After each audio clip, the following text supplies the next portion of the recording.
Call the Board of Adjustment meeting to order. Madam Secretary, if you could do a determination of the quorum, please.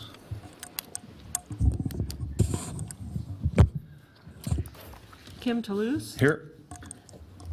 Clay Thomas, Here. Christina Hill, Lee Lawrence, Present. Brad Stanley. Thank you, Madam. Okay. Thank you, Madam have a Secretary. Mr. Lawrence, if you could lead us in the pledge, please. I pledge allegiance to the flag of the United States of America and to the republic for which it stands, one nation, under God, indivisible, with liberty and justice for all. Thank you, Mr. Lawrence. Mr. Edwards, ethics law announcement, please. Board members are reminded that if with respect to any matter or any person coming before the board today, you have received a gift or loan, you have a pecuniary interest, you have a commitment in a private capacity such as a family, employment, business, or similar relationship, or you provided representation or counseling before an agency to a person or entity for compensation within the last year on a matter being considered today, you must disclose that gift, loan, interest, commitment, or prior representation at the time the matter is being considered. And you must furthermore abstain from deliberation or voting on the matter if it is clear that the gift, loan, interest, commitment, or prior representation would materially affect the independence of judgment of a reasonable person. Board members are also reminded that under the Board of Adjustment rules, if you have had any contact outside this meeting with any persons interested in a matter coming before the board today, you should disclose the nature of that contact at this meeting. Thank you, Mr. Edwards. Mr. Lloyd, appeal procedure, please. Most decisions rendered by the Board of Adjustment are appealable to the Board of County Commissioners. If you disagree with the decision of the Board of Adjustment and you want to appeal its action, you may do so in writing within 10 calendar days from the date that the decision being appealed is signed by the Secretary of the Board of Adjustment and mailed to the original applicant in the proceeding being appealed in accordance with Washoe County Code. Please call the planning staff immediately at 328-6100 for information on the appeal procedure and the application fee. Thank you, Mr. Lloyd. Madam Secretary, do we have anyone for public comment? This period for public comment is for anyone who wishes to speak on any item on or off of the agenda. Please remember to limit yourself to 3 minutes. Madam Secretary, do we have any public comment at this point? We have no requests. Thank you, Madam Secretary. We'll close the public comment at this period, and we'll move on. The chair will entertain a motion to approve the agenda. So move. So moved, seconded. All in favor? Aye. Motion carries unanimously. Motion, Chair will entertain a motion to approve the draft minutes of February 1st, 2018. So moved. Second? Second. We have a second. All in favor? Aye. Aye. Motion carries unanimously. We're going to take things do things a little bit different. I'm going to ask any board members if anyone has any disclosures for any items on the agenda, the entire agenda. Now is the time for disclosures. Any disclosures? Yes, sir. Yes, Mr. Chairman, I have a disclosure about, that I think will affect item E on our agenda today.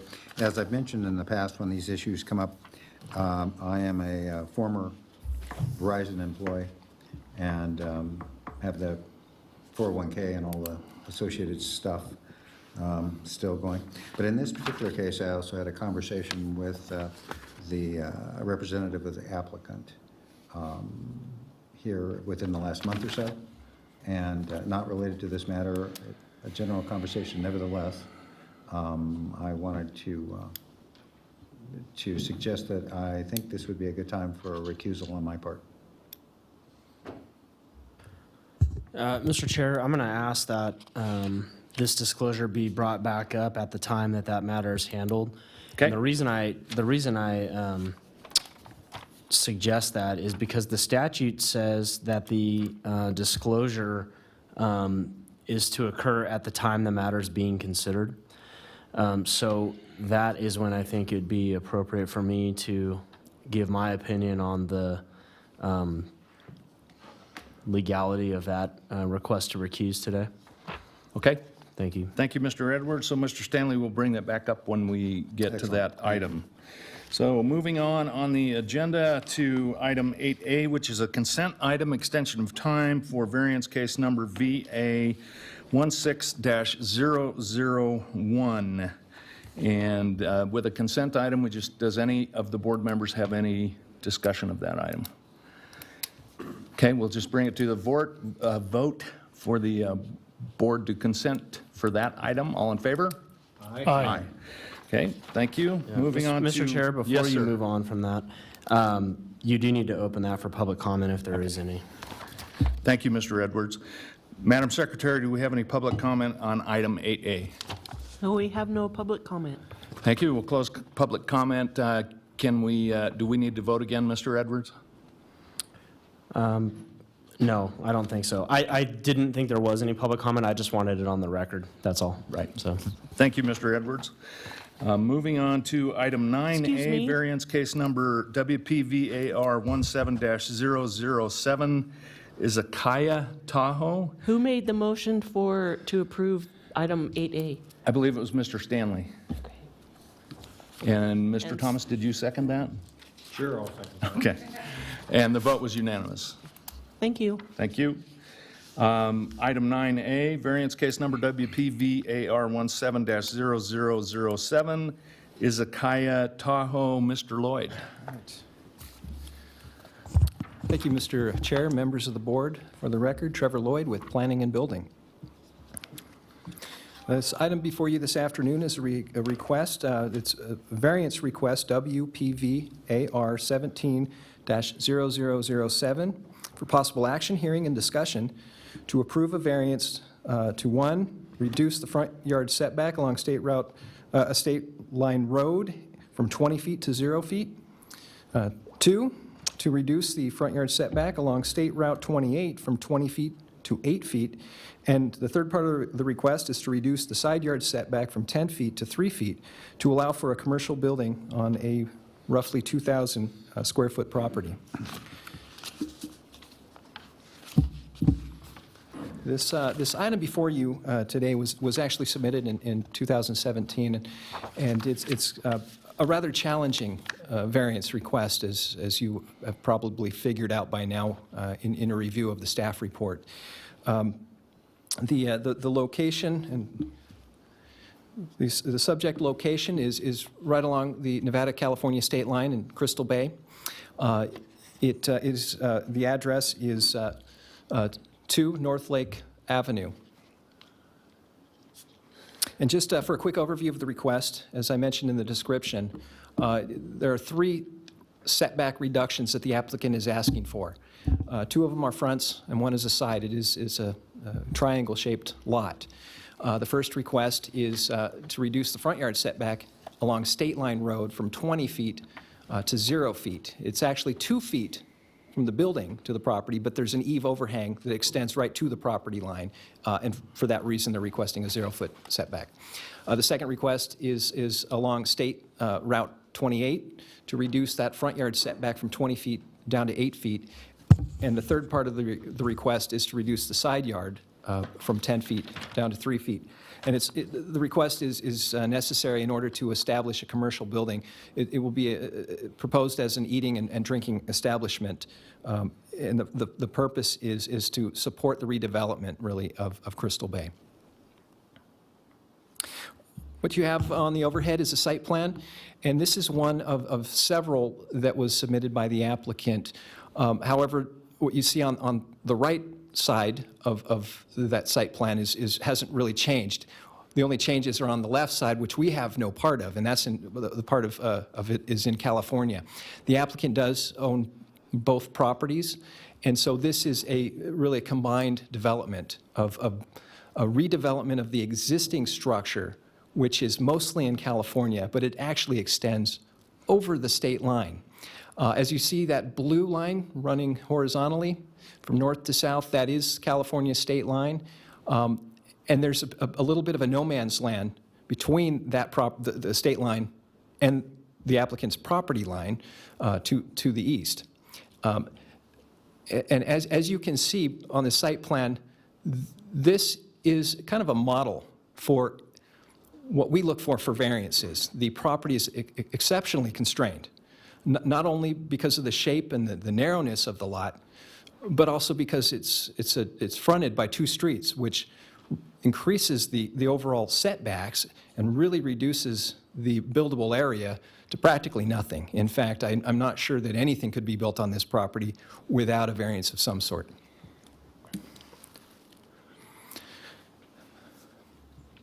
Now, as you can see from this overhead photo, the property actually extends into the right-of-way.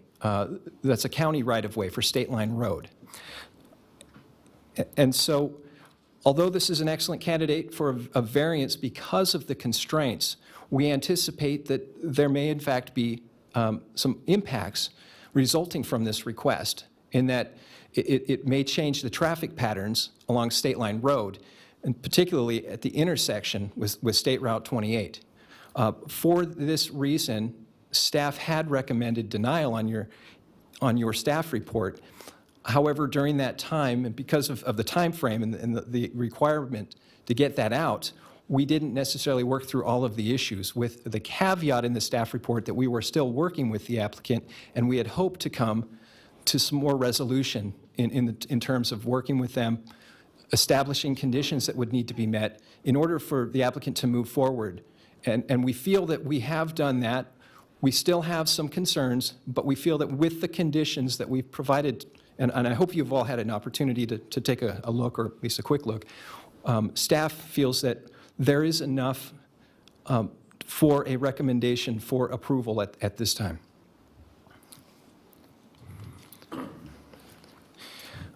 As I had indicated, this property represents the gateway into Nevada from California. And it's a rather blighted property in Crystal Bay, and Crystal Bay has really placed a high emphasis on redeveloping that community. And they have done so and continue to do so. However, this is an essential piece in terms of the overall redevelopment of Crystal Bay. And as you can see from the overhead elevations, this is a rather attractive building that will add a good deal of improvement to the overall feel of Crystal Bay. Now, another of the concerns, in addition to traffic, as I was indicating, is parking. As you can see, there is no parking proposed on the site. There simply isn't room available for parking. And a building of this size would require, per code, 11 parking spaces, and that includes one ADA required space. The applicant has come up with some unique strategies in addressing some of these issues, and that includes improved pedestrian access, public transportation, valet service, shuttle service, bicycle parking, and even off-street parking for employees. In addition to that, staff has requested a condition for a parking agreement with adjoining neighbors that they would have to provide prior to issuance of any building permits.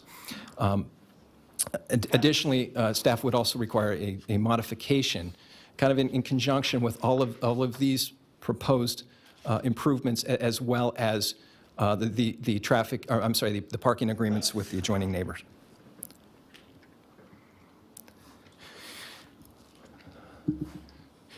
What you have is and I'm going to go through a couple of graphics, and we did not have these available when staff wrote and provided you all the staff report. And this is really what we are looking for. This is one of the things we were looking for. What you see is the existing condition, or the existing access, in terms of the right turn movement onto State Line Road currently as it exists. And for cars that want to turn on to that access, they can do so very easily. Where it becomes problematic is on the right-hand side, where there's truck movements, right? Right now, they have a very difficult time making that turn. And so as it exists, trucks right now are really not using that turn very often. There are multiple other entrances that they can access onto. So that's what the existing situation looks like. And now I'll show you what the proposed access will look like with the proposed development overlaid onto that photo. And as you can see, maybe we need to go back and forth, the condition isn't much different for either car movement or for truck movement. And so even after development of the property with development into the right-of-way, staff is confident that access and turning movements can still be provided. Now, that being said, engineering staff just provided planning with a number of conditions to address the traffic needs. And really, these conditions come in the form of further study that will be needed before any building permits are issued. There will be a need for a traffic control plan, signage, marking, and even flashing beacons at the pedestrian intersections. Again, additional study in terms of what improvements are necessary, whether or not it will be necessary to limit movement. Maybe that would be a prohibition against right-in movement or left-out movement, and simply only right-in, left in and left out. I'm sorry, right-in, right-out. There's also a number of conditions provided by NDOT, so any future development of improvements within NDOT's right-of-way or at the intersection will require work with NDOT as well. And as I had indicated earlier, the parking agreements and director's modification for the parking as well.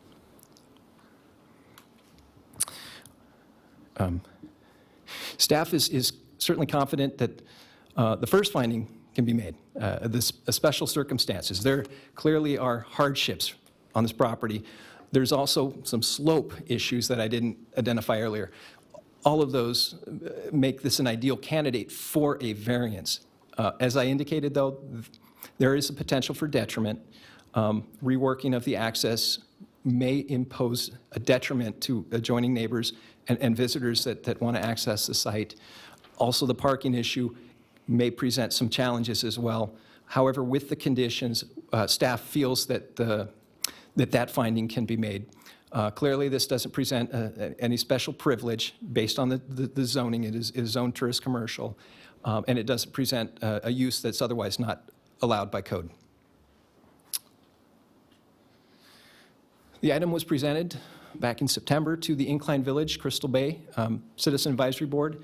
The board heard this item and did not present any issues. I think they were really thrilled to see some redevelopment in Crystal Bay at this location, so they unanimously recommended approval. We've received comments from NDOT, the Incline Village General Improvement District, Planning and Engineering, and those comments and conditions have been included with the conditions that are attached to your staff report. The proposed project for this meeting was adequately noticed and complies with all code and statutory requirements. There are a total of 34 properties that were noticed.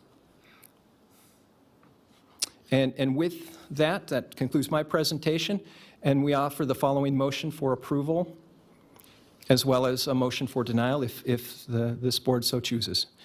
That concludes my presentation, and I'll be happy to answer any questions that you have. Thank you, Mr. Lloyd. Do any members of the board have any questions for Trevor? Mr. Thomas. Thank you, Mr. Chairman. Mr. Lloyd, would you go back to that picture showing the turning movements for trucks and cars, please? And I will say before I go there, the applicant is also here. And if I'm unable to answer the question, I'm sure that the applicant can. My question is, I believe where you show the vehicles moving, that's State Line Road, is it not? Yes, that is. Is that a two-lane road?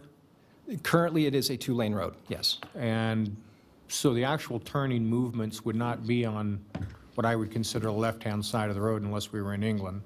So they would have to be further out to make that turn. Is that correct?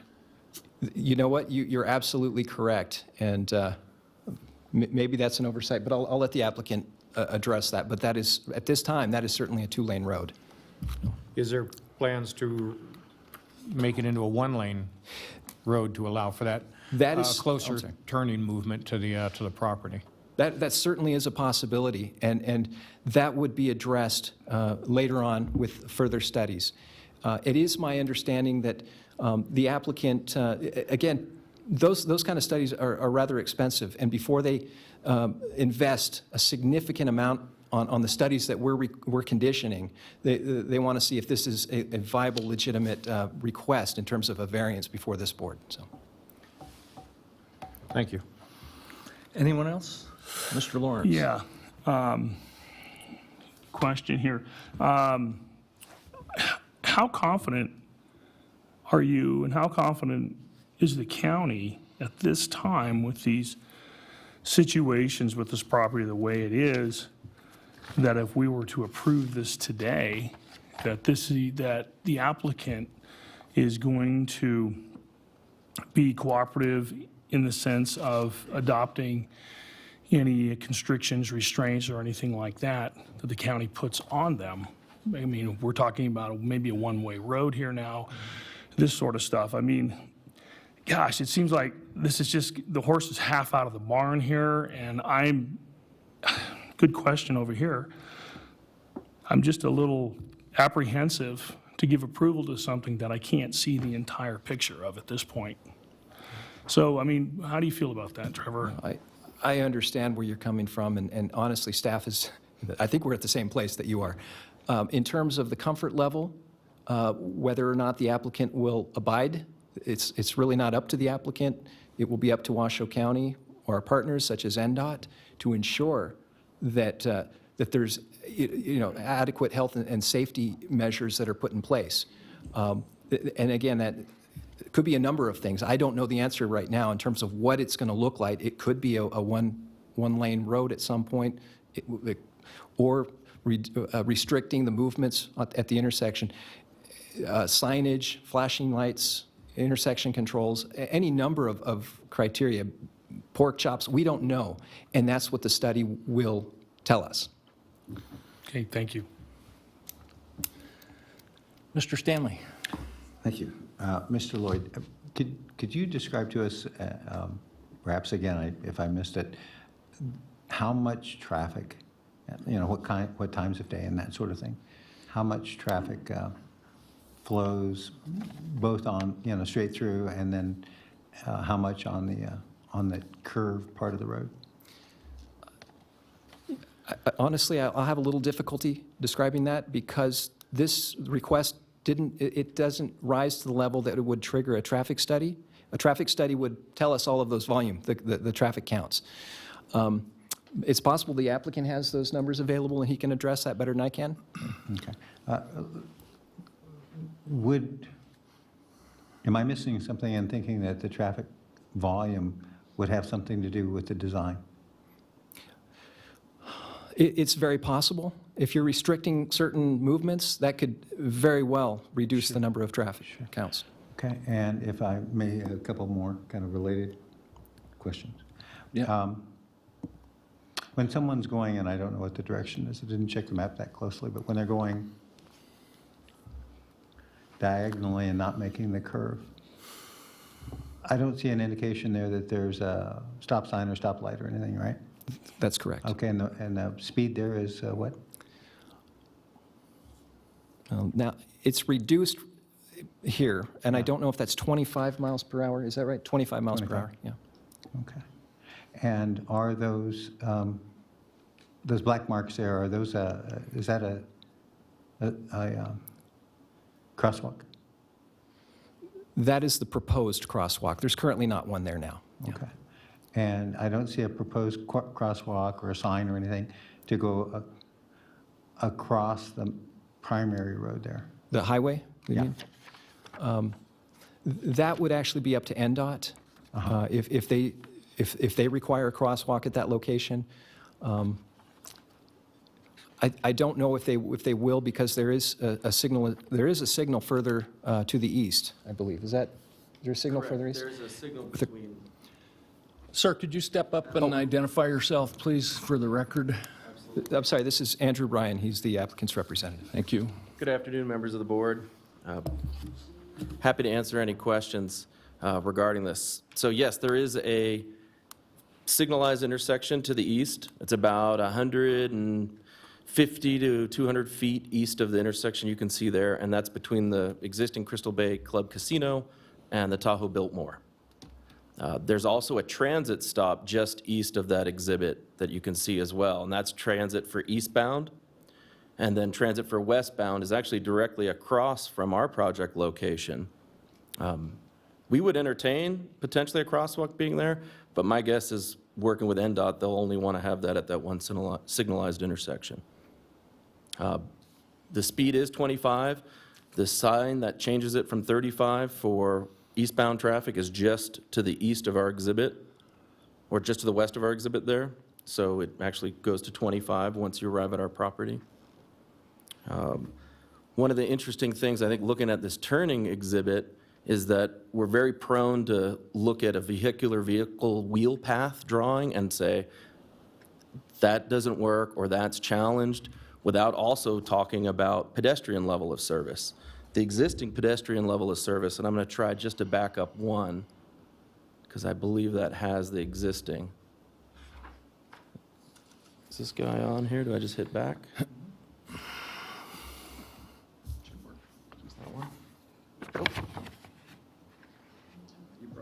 Oh, hey, there we go. So if we look at the existing access, a couple things I'll point out is what you see with the wheel path here is the green and the red are the front wheels of the vehicle. This is a passenger car, all the way up to a small truck, mid-level SUV. So the green wheels, the green and the red are the rear wheels, and the blue and the magenta are the front. They stay mostly in line. What we're looking at on the right is a wheelbase 50 semi-tractor trailer. That's the biggest tractor trailer that you could possibly almost drive down North Lake Boulevard. And it's not what the majority of people up there use for deliveries. It's pretty rare. That's that vehicle making the turn. And you can see the front has to swing wider and actually go into the oncoming lane, which I think, Mr. Thomas, you were noting, that you would have to, if you were traveling northbound on State Line, you would have to go into the oncoming lane. That's the existing condition. So our argument is that the existing condition is dubious to begin with, and in the proposed condition,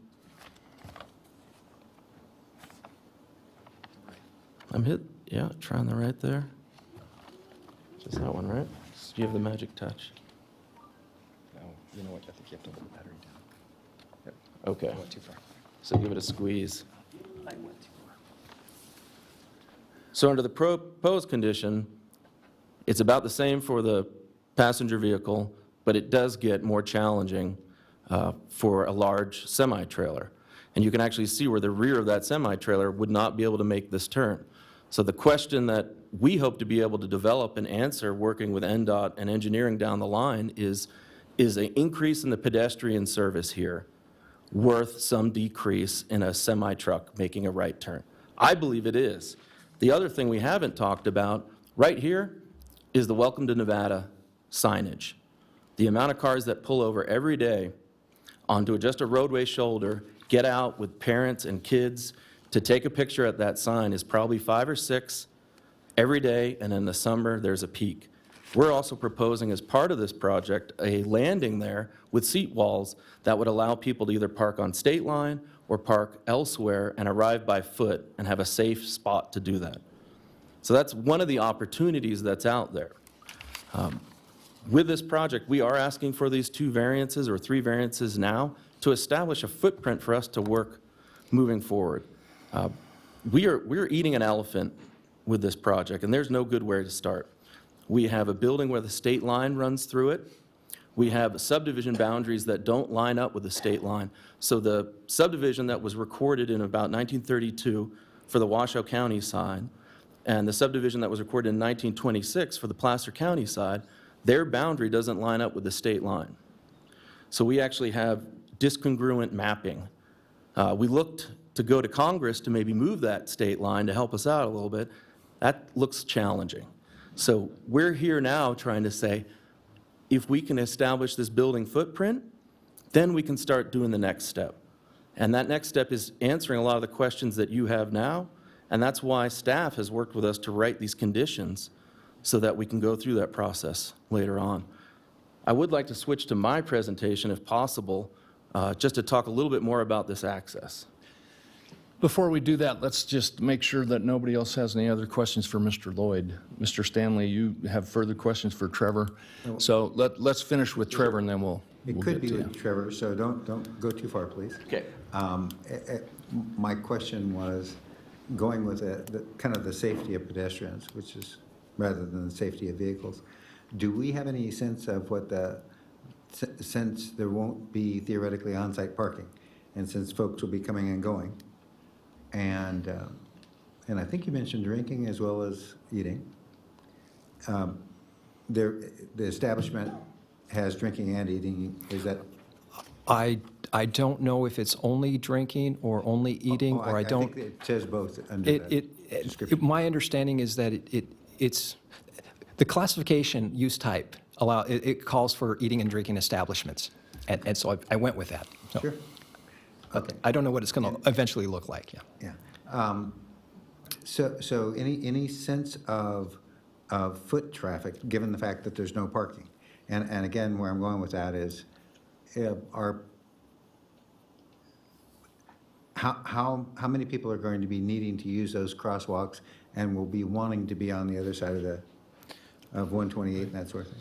Yeah, and I don't have I don't have a number for you. It certainly is going to be an increase over what it is now. It's, a good deal of the foot traffic will come from the casinos that are to the east. And so we can anticipate, that there will be an increase of traffic. But I don't know what that number is. And Yeah. and I think one last one for you, and this is kind of jumping ahead a bit, I think. Under a continuance scenario, have you discussed with the applicant? It seems like in the initial presentation, that was certainly implicit in some of the material, I thought. Is that, for what reasons would that either be or not be a viable suggestion? Maybe you'll have to rephrase the suggestion itself. And Try that again in English. So with a continuance to get more information, to close off some of the issues that are currently open, or try to, what would the downside to such a suggestion for a continuance be? The downside would certainly not be on our end, but I'm assuming the downside is going to be with the applicant, as they have a number of issues, and they addressed to me the need to hear this item tonight, but you'll have to ask the applicant that question. Okay, all right, thank you. Mr. Lloyd, I have just a couple of quick ones.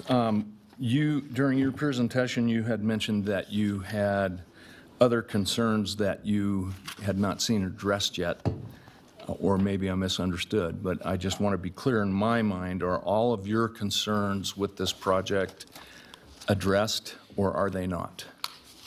The primary concerns that I raised have to do with traffic and parking.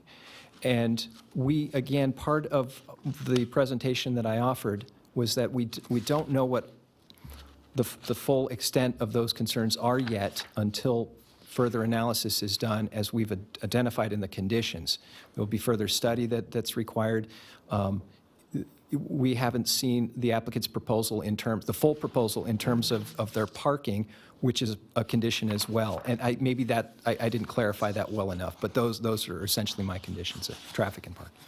Okay. And then in the staff report, there are some alternatives in there, and I'm sure that the applicant is going to cover this in more detail in his presentation. But my question is, one of those, or a couple of those alternatives actually have the establishment of a sidewalk bordering Highway 28.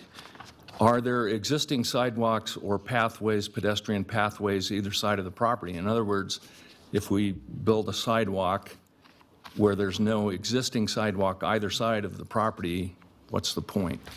Right. I can't speak to the property to the west, that's in California, but there is pedestrian sidewalks on the other side of State Line Road. So yes, this is a continuation of that sidewalk, that walking path. Okay, great. Thank you, Trevor. Mr. Yeah, for Mr. Lloyd or Mr. Ryan, question, in the graph, while it's still up there, let me ask you this. Where would the pedestrians be entering this scheme at here from, say, casinos or sidewalk? I'm not sure of the directions here. Could you clarify where they would be coming in? Could somebody do that?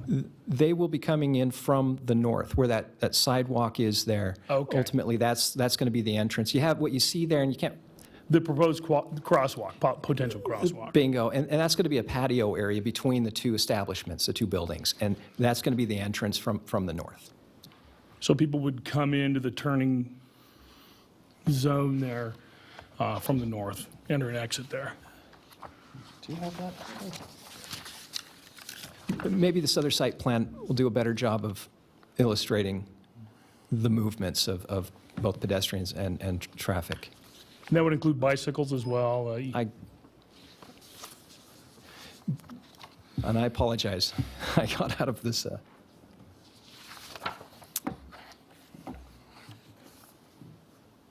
Okay, thank you.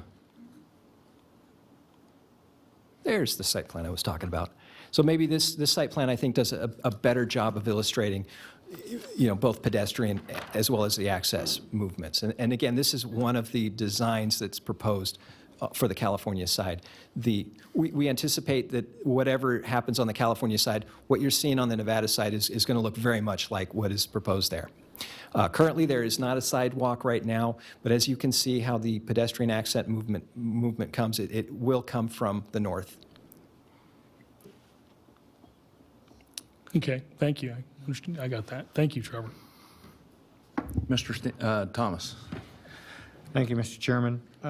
Another question I do have is Washoe County Engineering and Capital Projects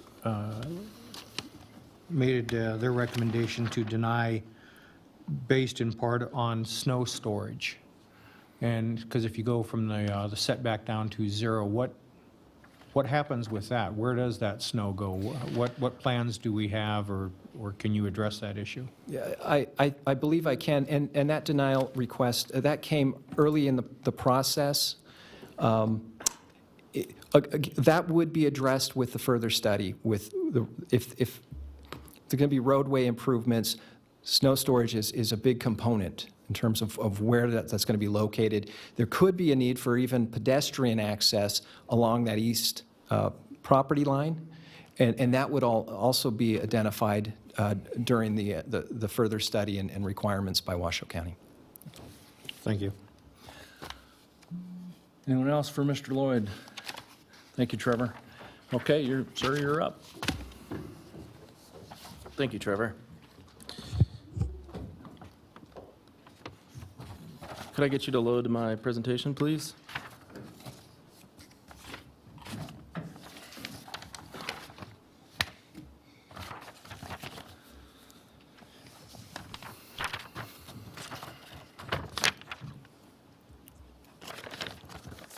Okay, members of the board, I'm going to kind of move through these slides and not repeat things that Trevor's touched on and to go to directly answering your questions, but please feel free to interrupt me if there's something that you would like to discuss in detail. This is the existing site plan, and I did want to just touch briefly again on the state line. That is the state line here, and this is the legal subdivision boundary that's been recorded. So those are the two items that don't match up. And why I bring that up is, for instance, if the state line wasn't here, one of the options that would be available to this applicant is to either do a voluntary merger and then to build this building as an accessory use. Since we have the state line separating us in these two separate subdivisions, that option's removed from us. That's no longer in our toolkit of a way to solve a challenging property. I also want to point out a couple other features of the existing site. So this is the Washoe County portion here. That's our property line. And the right-of-way is on the outside of the property. So the existing condition has this area paved, and the public is using a portion of private property as they make that right turn movement or drive across it.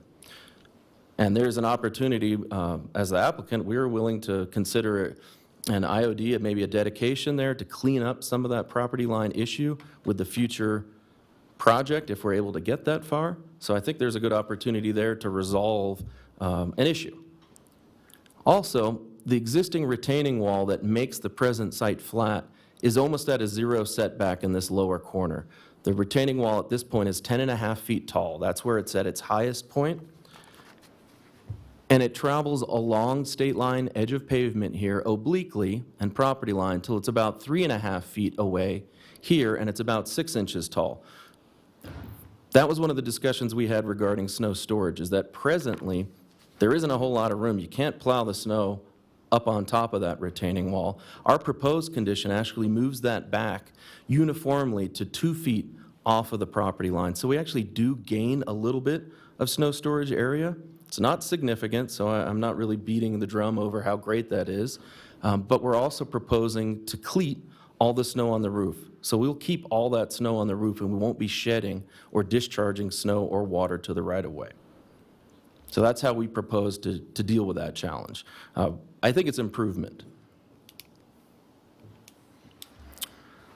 That again shows our site plan. On the California side, and I'm going to talk a little bit about TRPA here and where things are in terms of planning, and I just have to do it, so bear with me. TRPA in 2008 was tasked with doing a regional plan update that set the planning parameters for the basin. Within that basin, they created special planning areas called town centers. Within those town centers, the idea or the strategy is to focus development into the town center, have a Park One strategy of where people lay their head on the bed, and then they have recreation, dining, and entertainment proximal, meaning they can walk to it or use alternate forms of transportation to get there. As part of that regional plan update, counties were tasked with creating an area plan unique to an area that also folds into that regional plan. On the California side, Placer County has a newly minted area plan in 2016 that describes some of the improvements that we're showing. It shows a 6-foot wide sidewalk that fronts Highway 28 as part of that, so we're compliant there. It shows landscape and screening. We're compliant with that as well. And then it also has special language for irregular-sized parcels and meeting parking demands. So we have a toolkit on the California side that we can use with that area plan. On the Washoe County side, Washoe County has not created that plan yet that nests into their new regional plan. So we're kind of on the forefront of figuring some of that stuff out with staff and making sure that our proposed project matches the intent of Crystal Bay residences and what residents want in that area, the TRPA regional plan, and then this forthcoming area plan at some point. So we're kind of on the leading edge or the bleeding edge of that. And we are running multiple permitting processes in parallel. So on the California side, we've got TRPA oversight, Placer County oversight, Caltrans oversight. Our water and sewer is served by the North Tahoe PUD. We have North Tahoe Fire over there, Liberty Energy, AT&T, Southwest Gas. On the Washoe County side, we've got TRPA, Washoe County. Now we switch to NDOT. We switch to Incline Village General Improvement Service for our water and sewer. Southwest Gas is the same, AT&T is the same, Chart is the same. So we are running a very intense permitting effort for a very small site. If we were doing something of a subdivision scale or maybe a 4-story hotel, we probably could provide every answer now. What we're trying to do is break this up so that we can see and understand the next step, because I am sharing what happens on the Washoe County side with California. California, as you can see from our site plans, is where we're going to get our on-site parking. But we also have to provide a connection to Nevada and to the state line and to the casino core where there's hotels and future hotels that are planned there. The Boulder Bay project, which just started its first phase, intends 200-plus hotel rooms and I think 27 condominiums. That's intended to be built in the near term. The Cal Neva has just changed hands as well, and that's over 200 rooms. Hopefully that will open back up. So we do have some of the elements here that support a redevelopment on a difficult site. This kind of gives you the overview, and if I could help to orient you, that's our project site. This is Tahoe Biltmore, the future Boulder Bay. This is the existing Crystal Bay. And then down here off the page is the newly purchased Cal Neva that was under renovation. going to kind of flip through these and get to the questions that everybody has. I'd like to go back and talk about traffic and some of the access. Mr. Stanley, I believe you asked about traffic volume.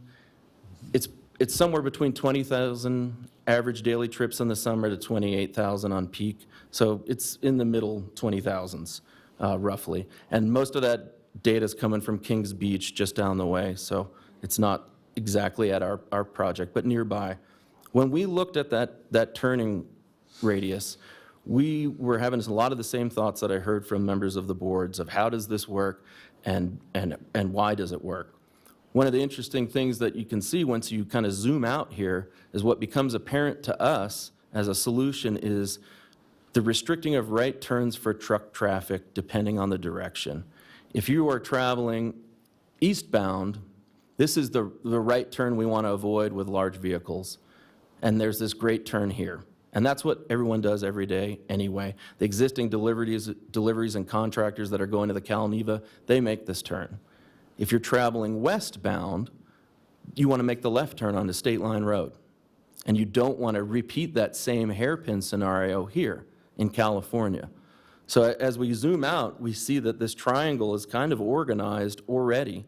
And what we're talking about is base signage to restrict some turning movements to achieve, I think, the access that everybody wants. It also works well with the existing striping that's in Highway 28. Highway 28, we want to discourage folks in California that are westbound from making a turn across a double yellow here. So we'd like them to turn on North State Line. Same with eastbound coming this way. They can get off on Calneva Road. So I think we have some very workable options there. We are trying to do a project that is difficult with multi-jurisdictional oversight. It's almost a purgatory of oversight. But I do want to say is we're trying to do something special in an area that needs help. This is the Calneva that's been closed since 2014. Hopefully it will reopen. That's to our south. Chain link fence has been there since I think 2014 or 15. Across the way, this is directly to the north of us, is the Tahoe Inn. This has been closed since 2010 and is awaiting Homewood's master redevelopment. But it is plywood and chain link fence, and that's what presents to Crystal Bay right now on the street. That's the Tahoe Biltmore, once a grand installation, but really needs that Boulder Bay project to have it, restore some of that glory. And our project sits right in the middle of that. One of the questions was, are there existing sidewalks that are east of us that would feed our proposed crosswalk location? Absolutely. There is bus stop. There's about a 10-foot wide sidewalk that can be seen in this picture. We're proposing a 6-foot wide sidewalk. While I'm on these turning exhibits, were there any other questions that members of the board had for myself? Mr. Stanley? I think one of the questions, Mr. Stanley, go ahead. I'm sorry. I think one of the questions that came up earlier was, given some of the ambiguities and certainly the challenges that you face, and those are pretty obvious and daunting, but getting more information, what again is what would be the problems with a continuance to go get more information, to be able to answer some of the questions that are currently unknown? Well, the largest challenge to new investment in North Lake Tahoe is fear, uncertainty, doubt, right? Is there a finish line for me? If there's not a finish line for me, why would I develop plans to the level of detail that is just going to make me upside down?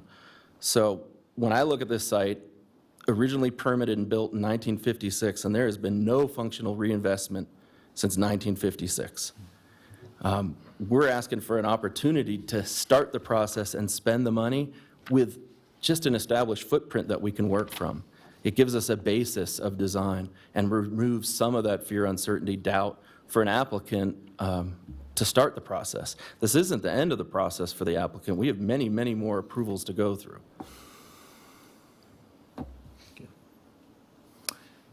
Mr. Lawrence, did you have a question? I don't know if Mr. Ryan has finished his presentation or not yet. Have you, Mr. Ryan? I think I have. I don't think Okay. I think I answered all the questions I heard. I wasn't sure I heard whether or not Is alcohol going to be served at this establishment? Yes, Okay. that's the intent. Is it just beer and wine or hard alcohol as well? Presently, right now, it's beer and wine as a support to the restaurant side, but I don't want to speak in final terms. I think we'd like to have that option on the table down the future to pursue a full alcohol service permit. Okay.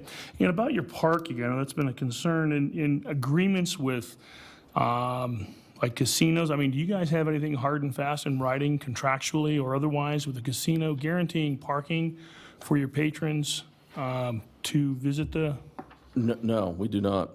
how do you intend to go about that, or what's the process there? Well, for instance, one of the challenges is with that regional plan update, if I look at the TRPA code language on how they want people to solve parking in town centers, is that they want it to be a coordinated approach between lodging, nearby to dining or entertainment. We're going to have to put a suite of items together, which we outline, which includes some off-site parking agreements, some on-site parking on the California side, a valet program, and a shuttle program. And those pieces are defined in that we're committed to taking it to the next step, but that's a big undertaking to actually get signed agreements. And that would be, in my view, kind of getting ahead of ourselves if I don't know what my building footprint is, because the code works such that my building footprint drives my parking demand. It's a square footage requirement. So if I have 950 square feet, that Mr. Lloyd is correct, that's roughly 11 spots that I need to go find, right? If I'm not successful with the variance and I have a 200 square foot building, we're most likely not going to move forward, and I have no parking spots to find on that side. So I think that's why we've packaged it in this way of a little bit of clarity, and then we find the next pieces. And I think staff has done a great job writing those conditions. I was very clear to my client that this is not the end of the process if we are successful today. This is only the start, but at least you know your footprint.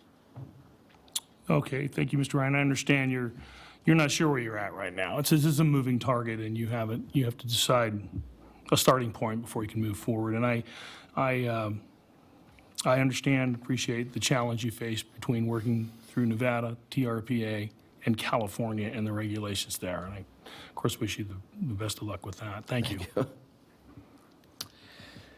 Anyone else? Yes, Mr. Thomas. Thank you, Mr. Chairman. You've seen the recommendations from NDOT, what they're requesting or their expectations if this moves forward. Are you okay with all those? Because I know they might ultimately do a traffic study, and I mean, there could be a pretty significant out-of-pocket expense that may turn against you in the long run. So I'm just kind of curious of how committed are you, or what you've seen of what they're presenting, and that you're willing to do that, or is, where's the breaking point? What, That's a great question. I'd say our eyes are wide open. There's no assumption that NDOT is going to waive a requirement for us. I think the things that we have is the opportunity to leverage an extremely poor existing pedestrian level of service versus a sidewalk. So right now, there is nothing.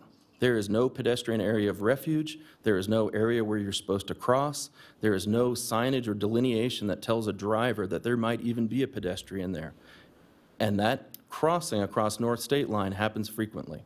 And it happens at night when the casino's let out, and it happens in the day, and it happens during peaks. So we're going to try to leverage that piece, to be frank with you, and say, can we establish a better pedestrian level of service in a town center? Mind you, if we were in a more rural area, would it be appropriate to build a pedestrian sidewalk that's 6 foot wide and a landing with seat walls for the state of Nevada side? Absolutely not.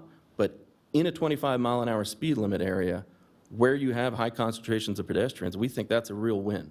So we're going to try to leverage that with NDOT. I think some of the things we also have in our benefit there is that this place, that state line, has almost been ignored by California on the west and NDOT on the east. And we have a chance now to bring both those entities together to say, can we make something that everyone has complained about somewhat better in the future. Another benefit I have is I'm not changing roadway alignment. So that's kind of nice. I'm not looking to deflect State Route 28 in any manner at all, restrict its width. I can fit a bike lane, a curb and gutter, which is a water quality improvement, a planter, and a 6-foot sidewalk with no lane reduction on State Route 28.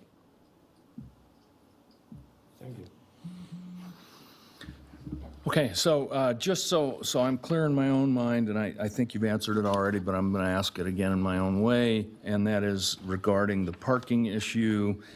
At this point in time, you don't have any agreements or commitments for off-site parking for either customers or employees, correct? That is correct. Okay. Or valet parking or any of that stuff. That's all just a shot in the dark, basically. Well, I don't know if I'd call it a shot in the dark. I don't know if I have an ask yet, because I don't know what the number of spots I'm seeking are. So I think that's the challenge, is I don't know what my ask is, and I don't know how to package that to then move forward. We are very hopeful that we're going to be able to use some of these strategies that I've outlined in that memo to maybe take our parking demand from 11 to a more manageable number that we can seek. But we're going into it eyes wide open that that's a requirement. Planning staff has been clear with us that that's a challenge for us.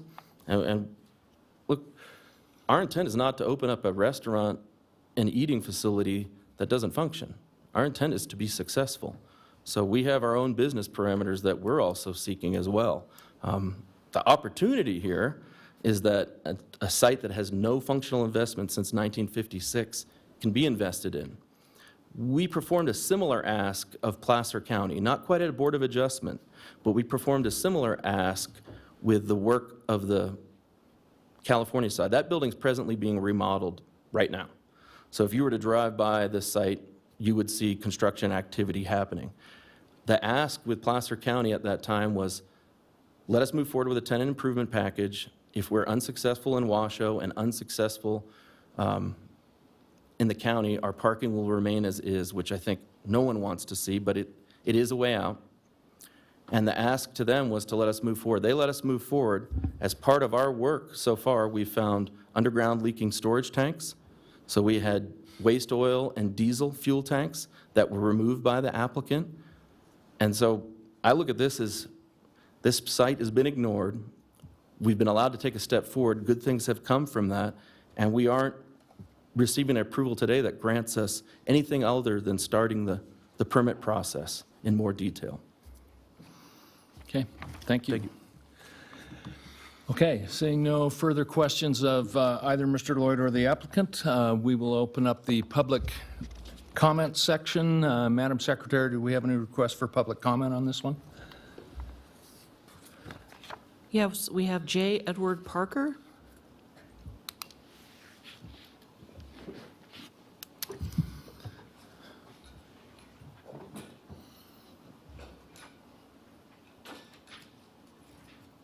Got to train my dog better.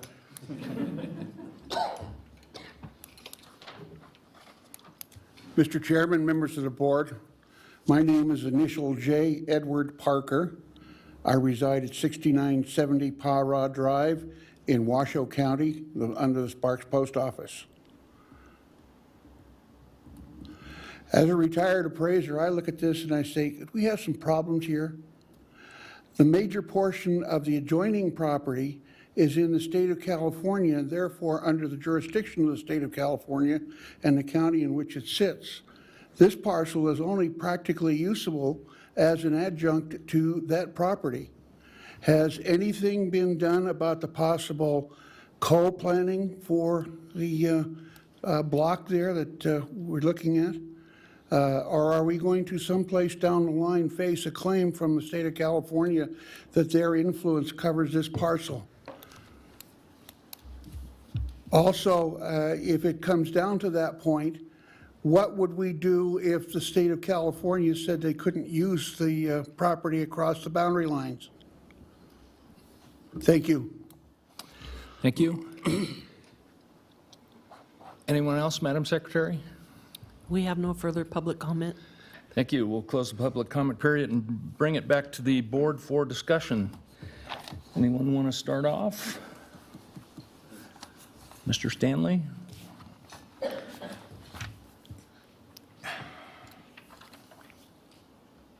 There's obvious advantage of it in trying to turn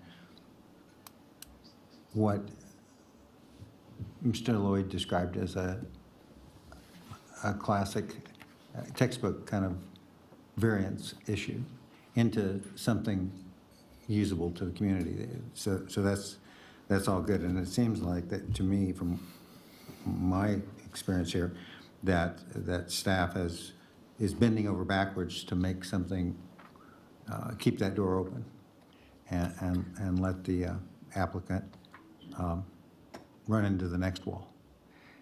And my primary concern, there's so many open issues, and my primary concern, and there are members of the board here who are have more background professionally in this than I do, but my actual concern is pedestrian safety. And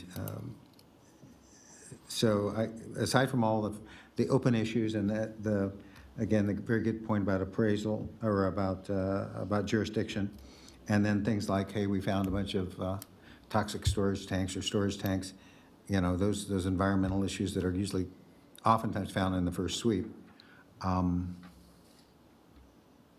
I'm torn because the project and that whole concept seems very worthwhile, but the issues, the open issues, are pretty daunting from where I'm sitting, particularly, as I say, the one about pedestrian safety for me. Okay. That it? That's it. Okay, thank you. Anyone else? Mr. Lawrence? Nothing? Mr. Thomas? Thank you, Mr. Chairman. I commend the applicant of his intent and what he wants to do, and you're right. You know, it's a blighted area, and this is the first step towards enhancing that. The issue I have is that, to me, there are just numerous unresolved issues, and for us to approve something without basically having a better understanding, not to take any thunder away from my fellow member here that mentioned that, is a concern for me. Traffic is yet to be resolved. Snow removal is yet to be resolved. You know, parking and you know, where your employees are going to park off-site, where's the shuttle going to park? How are you going to use the shuttle? Are they going to call you? Is there going to be a number? You know, the offloading of all that. You mentioned it yourself as to the sign right there, the Nevada sign, and you're right. I've been through there too, and tourists love just to pull over on the side of the road and block all sorts of traffic right there, and you know, that's a bad spot for your business because it's right there on that border, which in and of itself creates additional problems, not that you're responsible for, but it does create issues. So for me, there's just a lot of unresolved issues here for that site to go forward at this time without having a better understanding of how we resolve some of those things. Thank you. Thank you, Mr. Thomas. As for me, I commend the applicant and you, Trevor, for working to try and resolve the issues that we all are struggling with a little bit up here. My number one issue is, and I appreciate Mr. Stanley's issue with the pedestrian safety. My biggest issue and kind of a stumbling block for me is the parking issue. We run into the parking issue up at Lake Tahoe all the time. And it's not just this application, but many applications we run into parking issues because there is a serious lack of parking wherever you are up there. I think that your alternatives to the parking issue, if you had agreements in place, are sufficient to meet the demand for the parking issues. But we don't have that information before us today, so I'm struggling a little bit with that. Other than that, I think it's a pretty good project. And I will also say that I reviewed the Citizens Advisory Board notes on this, and that they voted unanimously to support the project. So, and that carries a lot of weight in mind. They're the folks who are in the local community. So that's something that I'm going to struggle with too a little bit. So, but thank you. So having said that, the chair will entertain a motion. Mr. Stanley. Mr. Chairman, I mentioned, broached the subject of a continuance earlier. Is there an appetite amongst the board members for a continuance, the purpose of which would be to get more clarity on some of the open issues, including, for an example, what the state of California and Placer County might be thinking, you know, as you say, an MOU or something around traffic that would, for me, impact all the other issues. What is, we found that recently found that we're again empowered or enabled to make that kind of suggestion for a continuance, rather than make a motion. I appreciate that, Mr. Stanley. I'm not of a mind to continue it. I'm of a mind to move forward and take a vote on this. I think that I think most of us up here are ready to make a vote. If the applicant chose to propose a continuance, we would certainly consider that. But that would be, at this point, in my view, up to the applicant. So we're giving you that opportunity if you would want to do that, but again, we're also prepared to move forward. Well, I appreciate that opportunity, and I appreciate the issues that you gentlemen are discussing in detail. I don't take offense to any of those items that are discussed. You know, I think one of the challenges in the Tahoe Basin is that we've allowed codes to drive de-investment. And when an opportunity comes like this for someone that's been living nearby in Kings Beach for 2 decades now, and I've seen no money or investment on this site, I'd really encourage the board to consider how we get investment to happen in these areas, because a continuance or a denial at this point says status quo is preferable. And it enforces and almost enshrines that status quo that's there. What happens from the applicant's side with Placer County is that, like I mentioned earlier, we're running a parallel process. And while we're very committed, we're not so foolish to say that funds cannot be exhausted. And with that parallel process, the focus then becomes California and what can be done on the California property. So while we would entertain a continuance and a discussion of that, it may result in that the focus of the redevelopment happens on the California side, and I want to be clear about that as well. Okay, I think I get the gist of what you're saying, so we'll go ahead and move forward. Okay, thank you. So, having heard that from the applicant, the chair will entertain a motion. If someone would care to make one. Mr. Chairman, I'll make a motion. Mr. Thomas. I move that after giving reasoned consideration to the information contained in the staff report and information received during the public hearing, the Washoe County Board of Adjustment deny variance case number WPVAR 17-0007 for Hezekiah Tahoe being unable to make the following required findings in accordance with Washoe County Development Code Section 110.804.25, that being number 1, under no detriment. Mr. Lloyd. Before you continue, can I make one recommendation, that if you do make a motion for denial, that it's a denial without prejudice? That gives the applicant an opportunity to come back within a year. Yes, I agree with that. I will make that without prejudice. So we'll amend the motion to include the words "no" without prejudice. That is correct. Okay, so we have a motion. Do we have a second? Seconded by Mr. Stanley. All in favor? Aye. Aye. And I'm going to vote nay. So we have 3 ayes for the denial and 1 nay for the denial. Motion carries with 3 ayes. Thank you. Moving on to item 9B, administrative permit case number WADMIN 18-0002, Incline Village Fine Arts Festival. And Hang on one second. I might be skipping a groove here. Appeal procedure. Oh, yes, I'm sorry. Mr. Lloyd, I should have had you read the appeal procedure for that. And if you could do that, I would appreciate it. Okay, and I did that at the beginning of the meeting, but I'll do it again. So it was Okay. a denial. So it said most decisions rendered by the Board of Adjustment are appealable to the Board of County Commissioners. If you disagree with the decision of the Board of Adjustment and you want to appeal its action, you may do so in writing within 10 calendar days from the date the decision being appealed is signed by the Secretary of the Board of Adjustment and mailed to the original applicant in the proceeding being appealed in accordance with Washoe County Code. Please call the planning staff immediately at 328-6100 for information on the appeal procedure and application fee. Thank you, Mr. Lloyd. Okay, moving on to 9B, Administrative Permit 18-0002, the Incline Village Fine Arts Festival. Mr. Bronchick. All right.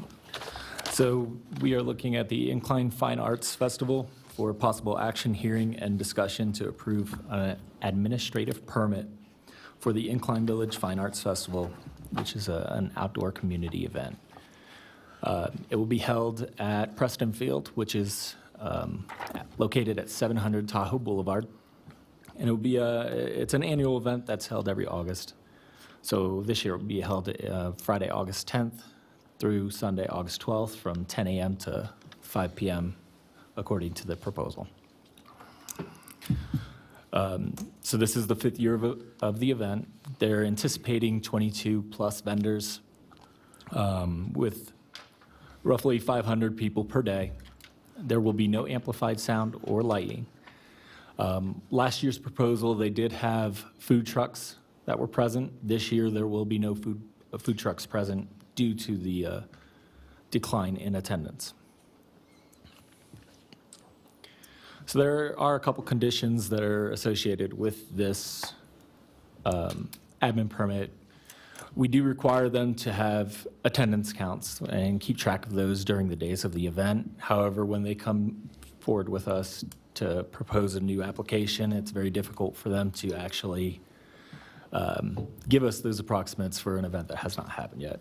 So we asked them to use last year's attendance counts and give us the closest estimation possible.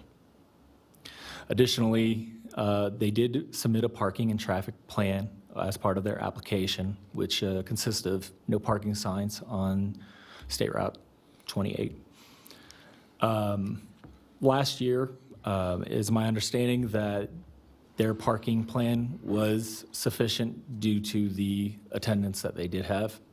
And so we're anticipating that will be sufficient this year as well. They will need to also get NDOT permits, which contain those no parking signs for that state route. And so I've provided you guys a motion. Staff does recommend approval with conditions.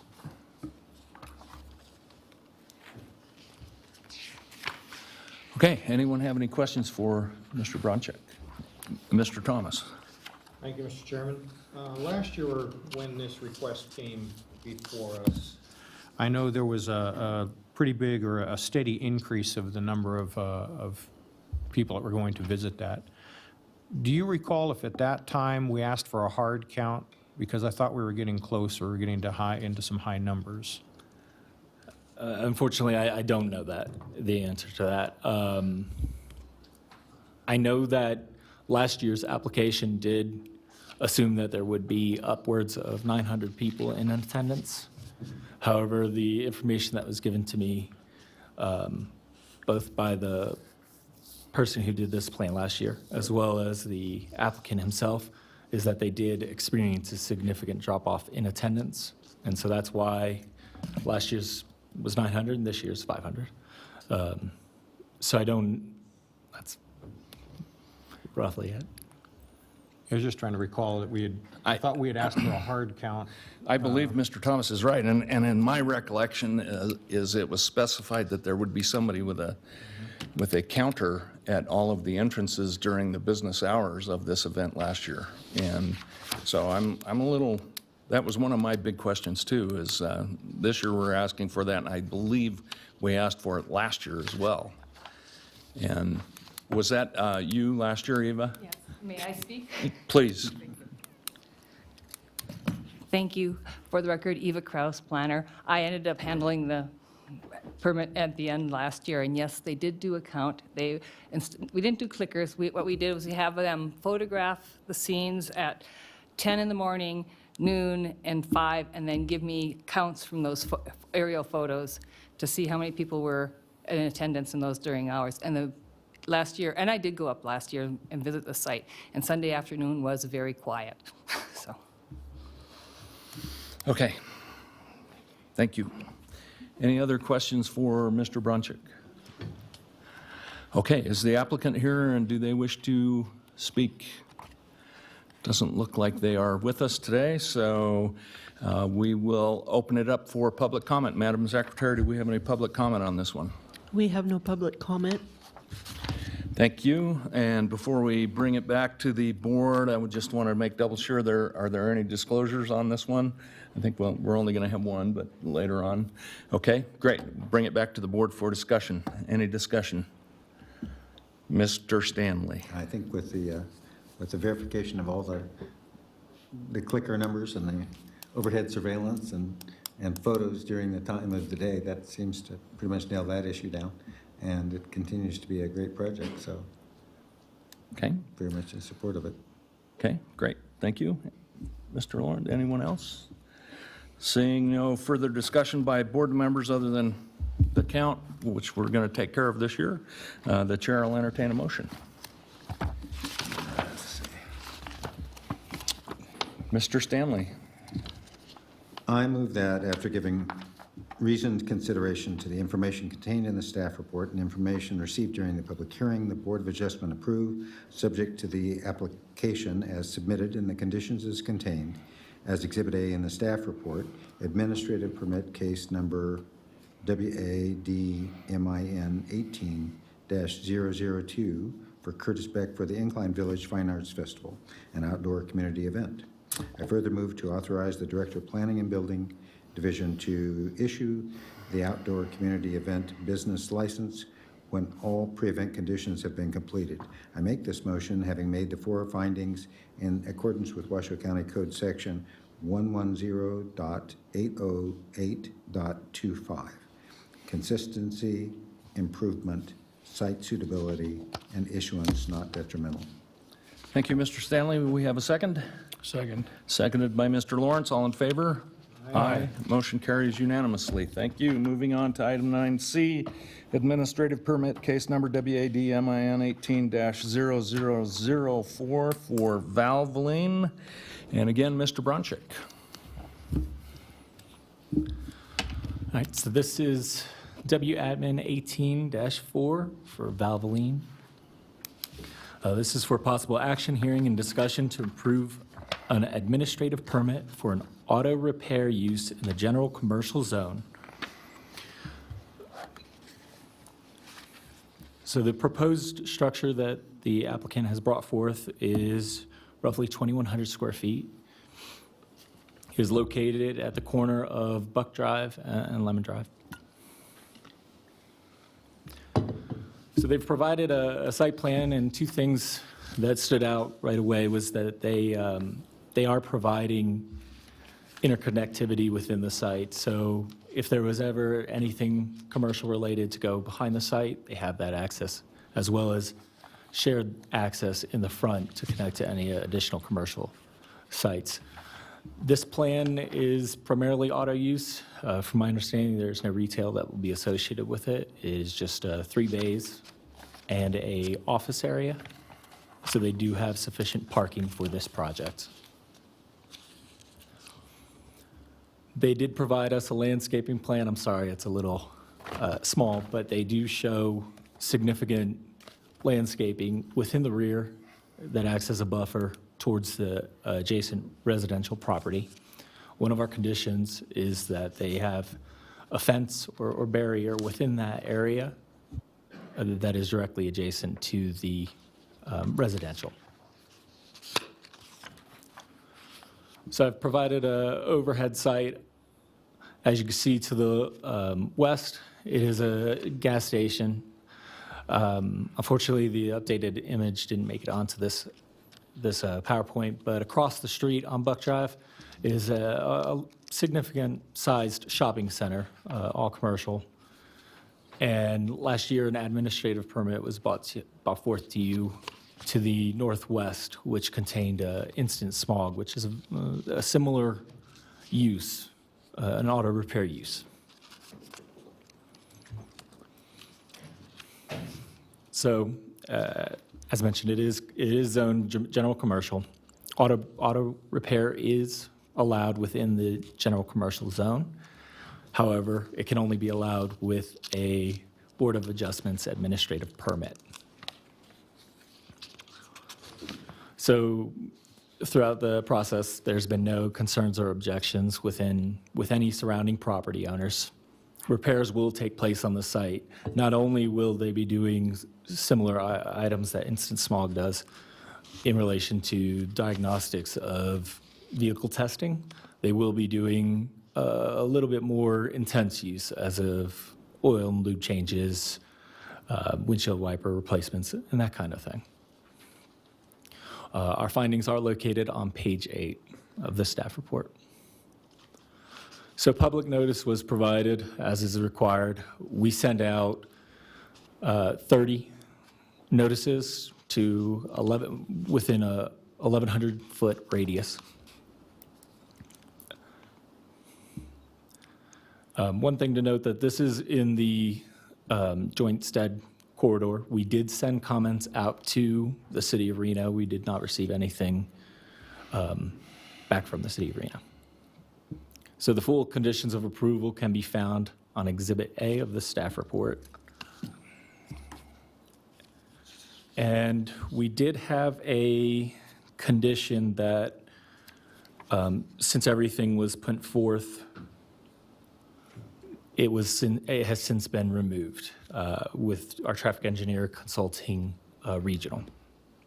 And that would be on Exhibit A, number 1, under traffic, which says that the additional right-of-way on Buck Drive for widening, if required by the city of Reno and/or RTC, the applicant shall dedicate any additional right-of-way as may be required by the city of Reno and Buck Drive. So this requirement, according to our traffic department, they consulted regional and they consulted RTC. And they determined that widening would occur on the opposite side of Buck Drive. And so they felt that this condition, their condition of approval, could be removed. With that being said, staff does recommend approval with conditions, and I provide a motion above. Thank you, Mr. Bruncheck. Thank you. Any questions by the board? Seeing no questions, is the applicant here and do they wish to speak?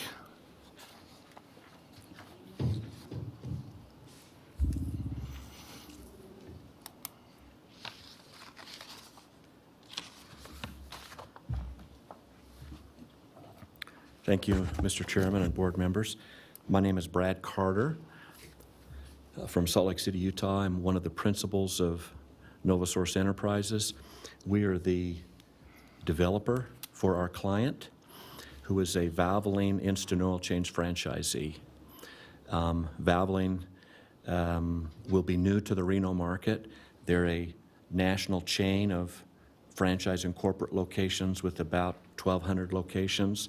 This particular franchise operator is an experienced operator. He owned and operated 3 locations in Southern California, which he has since sold, and has been granted development rights in the Reno market for 4 locations. So this is the first of 4 locations. We appreciate the support and help of the county. Chris has been very helpful as we've worked through this application and the submittal process. We're excited about this location. I can say that there's been 3 layers of approval of this site. Us as a developer, the client is the operator, franchisee, and then Valvoline Corporation. This location is primarily oil change and fluid maintenance. No vehicles are left overnight. The types of services that are provided, you're probably familiar with: oil change, change the oil filter, transmission service, radiator service, differential fluid replacement, headlights, taillights, battery replacement, serpentine belt, air filter, tire rotation, air conditioning service. The vehicles are generally in and out within 8 to 10 minutes of when they first enter the facility. So we're excited about this location, and I would be happy to respond to any questions that the board may have. Thank you, Mr. Carter. Anyone have any questions? Okay, seeing no questions, we will open it up for public comment. Madam Secretary, do we have any public comment? We have no public comment. Thank you. No public comment. We'll bring it back to the board for discussion. Any discussion? No. Seeing no discussion, the chair will entertain a motion. I'll make a motion. Mr. Lawrence. I move that after giving reasoned consideration to the information contained in the staff report and information received during the public hearing, the Board of Adjustment approve administrative permit case number WADMIN 18-0004 Valvoline with the conditions of approval included as Exhibit A to this matter, having made the four findings in accordance with Washoe County Code Section 110.808.25, those being for consistency, improvement, site suitability, issuance not detrimental. Thank you, Mr. Lawrence. Do we have a second? Seconded by Mr. Thomas. All in favor? Aye. Aye. Motion carries unanimously. Thank you. Before we move on, In the we are motion, going... did you say with the removal of the condition under traffic 1A, or whatever number it is? I don't have. Say that again? Okay. They were asking to have condition 1 under traffic to be removed? Did you mention that in the motion? Which one was that? That's the first condition under the traffic conditions. Okay. What page? What page was that? It's on the fourth page on Exhibit A. What page was that? It's page 4 of 4 of the conditions. Fourth condition. It's the very first one, RTC. And that's condition 1 on there? Yes. Okay. With the, so we need to amend the motion to include those 2 conditions? Is Just the that- first. Okay. Or Removal. to remove that condition, I'm sorry. To remove number 1, right? Okay, Exhibit A, right? Right, on page 4 of 4. Oh, I'm 2 for, okay. Okay, so, Mr. Thomas, or Mr. Lawrence, would you amend the Yeah. motion? So to remove number 1, okay. So we'll consider the motion amended to remove condition number 1 on page 4.4 of 4 in Exhibit A. Do we need to reread the whole motion, Mr. Edwards? No, you don't. I think you can just ask the movement if they intended to have that condition removed, ask the seconder if they agree with that, and then ask the rest if that changes anyone's vote. Okay, so as amended, and will that change anyone's vote on the board? Okay, so we're good with the motion and we are good with the vote. And we will take a short 5-minute break at this point.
Yeah, like you said, this is the poster child for a variance, but.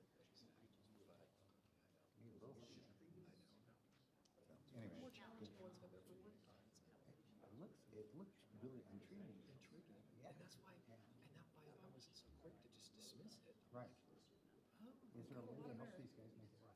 But, I know it's great, I'm sure everybody insists on something without parking. Where are these people, they've had a drink or two, they're gonna walk across the highway and get there. And simply because they don't have cars. And they're speed.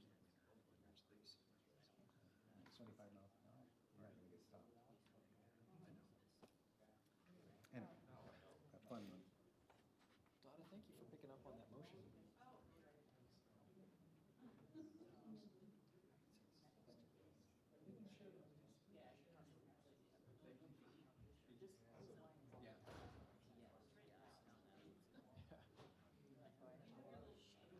I do. Oh, do I? Yeah. This one? Oh, they may call on me. Do it from memory. Doing it from memory.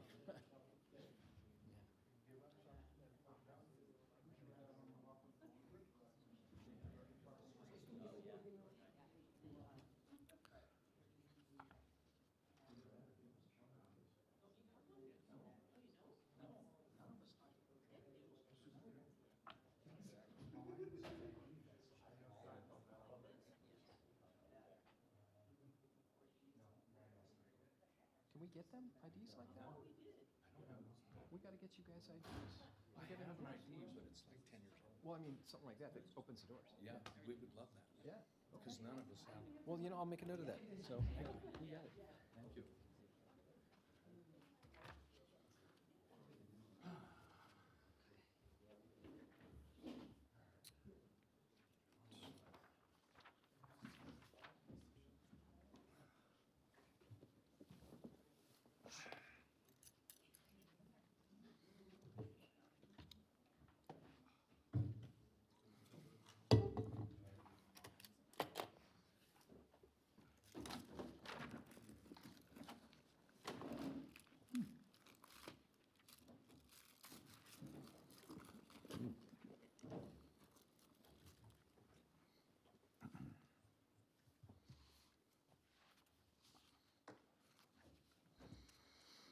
Okay, looks like everybody's back, so the Board of Adjustment is back in session. We're moving on to item 9D, Administrative Permit Case Number WADMIN 18-0001, Christensen, and I believe Ms. Kraus, you are up. Thank you. Good afternoon, board members. Eva Kraus, Planner, Washoe County Community Services. Basically, this is an admin permit for a garage addition. Oh, am I pushing? Yeah, I have problems with this little remote. Okay, basically, the property owner owns a 9-acre parcel. It's zoned general rural, so are all the surrounding properties. He has a single-family residence on there with a garage and a shop. Last month, since the board meeting was canceled, he had attempted to go out and get signatures from the surrounding property owners and go through the hearing examiner process. And he did get 4 of the 5 property owners. The 5th property owner had some questions about it, so they rescinded their approval. So we're back to the board. No more hearing examiner. Basically, what he wants to do is, you'll see the house up in the left-hand corner of that picture, and then on the right side, there's a garage shop building there. He wants to put an addition on that end of the garage, and there's the elevation of the addition that I'll be putting on there. What happens when you do that, it makes the building footprint of the garage larger than the building footprint of the house, and therefore, it's required to get an administrative permit. The one neighbor to the northeast was concerned that the structure is too close to the property line and that they might be building over the property line. This is a building is under 12 feet high, maximum height. so he can be within 5 feet of the property line. He's going more than that. But when you go build near a property line, it is standard procedure. The building department has the option to require a footing survey or a placement survey, well, basically a letter from a surveyor saying that he's verified that it's not over the property line, that it's being located in the right place. So I have actually included that as a condition of approval to address that concern. So here is the property, one with the star on it is the subject parcel. We sent out notices to 33 property owners. Actually, it took me almost a half a mile to get 33 property owners. 500 feet's the requirement, but to get a minimum of 30 property owners, I had to go much farther. They're all big lots out there. It went to the Spanish Springs cab for their a review. There was no cab meeting, so they sent, one cab member sent back comments saying, why not? He should be allowed to have a big garage. I drove around the neighborhood last week. I didn't get out there before my staff report, unfortunately, but I did notice there are a lot of these large buildings on the surrounding neighbors' properties. It's not unusual in this area. Oh, this white star that just popped up is the neighbor who was concerned. So anyhow, we sent it to all the reviewing agencies. Planning had conditions, and health had one condition. Basically, I believe it was on if in the future there were some sewer or needs for sewer or septic in that area, that they need permitting for that. Other than that, there were no concerns of the reviewing agencies. Oops, I got that one up there again. Oh, I'm going backwards, that's why. Okay, so as an administrative permit that you were required to make 4 findings, it's consistency, the improvements, site suitability, and no detriment. With the footing survey requirement to assure that the building's not going over the neighbor's property line, I think I've addressed all the no detriment issues. Like I said, it's a very common type of structure in this area. Therefore, staff is recommending approval and has provided you with a motion. If you have any questions, I'm happy to answer them. Thank you, Ms. Kraus. Any questions for Ms. Kraus? Seeing no questions, is the applicant present? Do you wish to speak? Just briefly, Mr. Chairman and board members, our current home does not have a garage. Could you identify yourself for the record, Sorry, please? I'm That's Paul okay, no Christensen. problem. I live at 716 Encanto Drive. And when we built our home, didn't have a garage because we had the metal building for hobby shop. I have 4 vintage Porsches and an old Chevrolet, and just want to keep them inside, and then I do my own work on those cars. So with that, we've had about $3,000 worth of rodent damage on our daily drivers. I'd like to get them inside, hence the addition, which exceeds the footprint of my house. Thank you. Thank you. Anyone have any questions? Okay, thank you very much. Thank you. Seeing no questions from the board, we will open it up for public comment. Madam Secretary, do we have any public comment? We have Gail Townsend.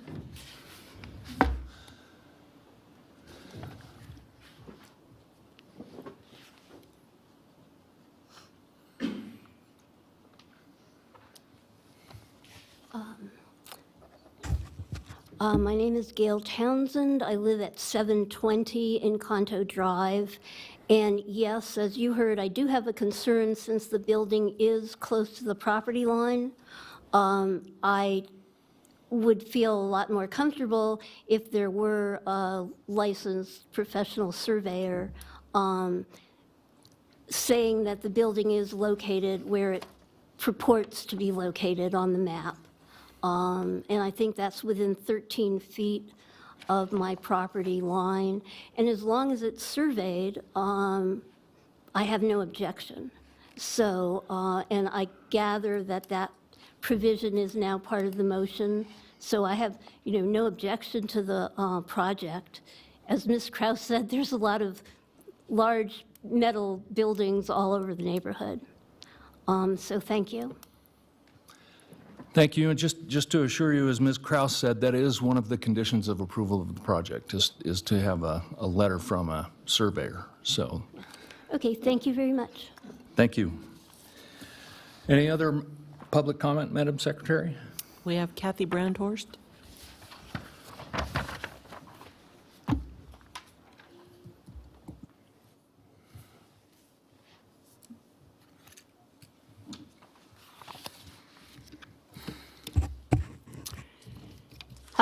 My name is Kathy Brandhorst, and I'm the United States President.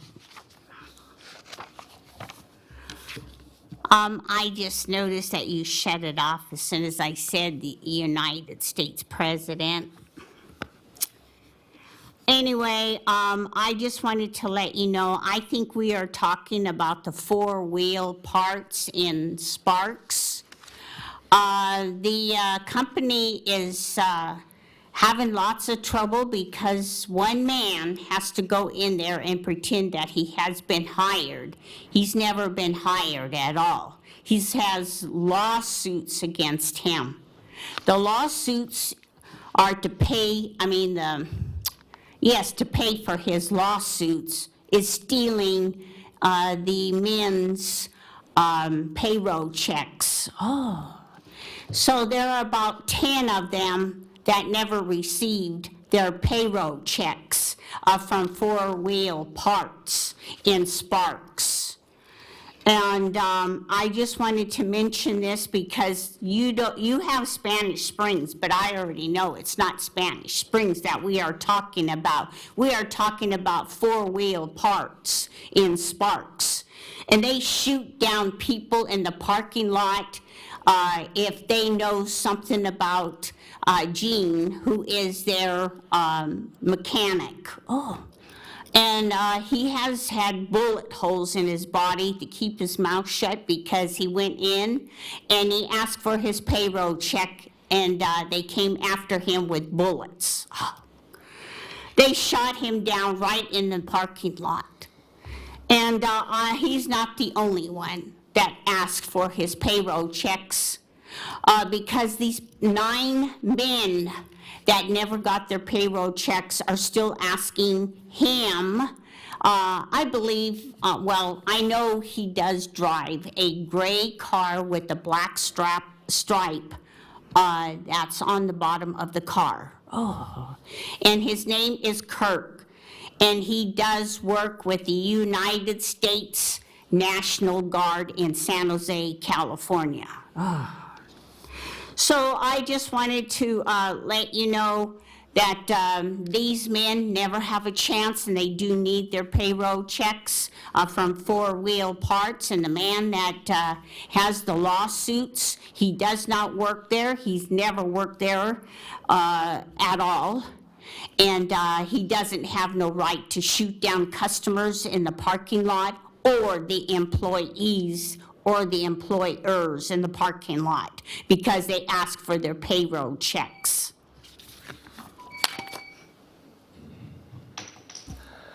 Thank you. Any other public comment, Madam Secretary? We have no further public comment. Thank you. We'll close public comment and bring it back to the board for discussion. Any discussion? Seeing no discussion, the chair will entertain a motion. Mr. Thomas. Thank you, Mr. Chairman. I'll make the motion. I move that after giving reasoned consideration to the information contained in the staff report and information received during the public hearing, the Board of Adjustment approve with the conditions of approval include in Exhibit A to this matter. Administrative permit case number WADMIN 18-0001 for Paul and Cynthia Christensen, having made the 4 findings required in accordance with the Washoe County Code Section 110.808.25.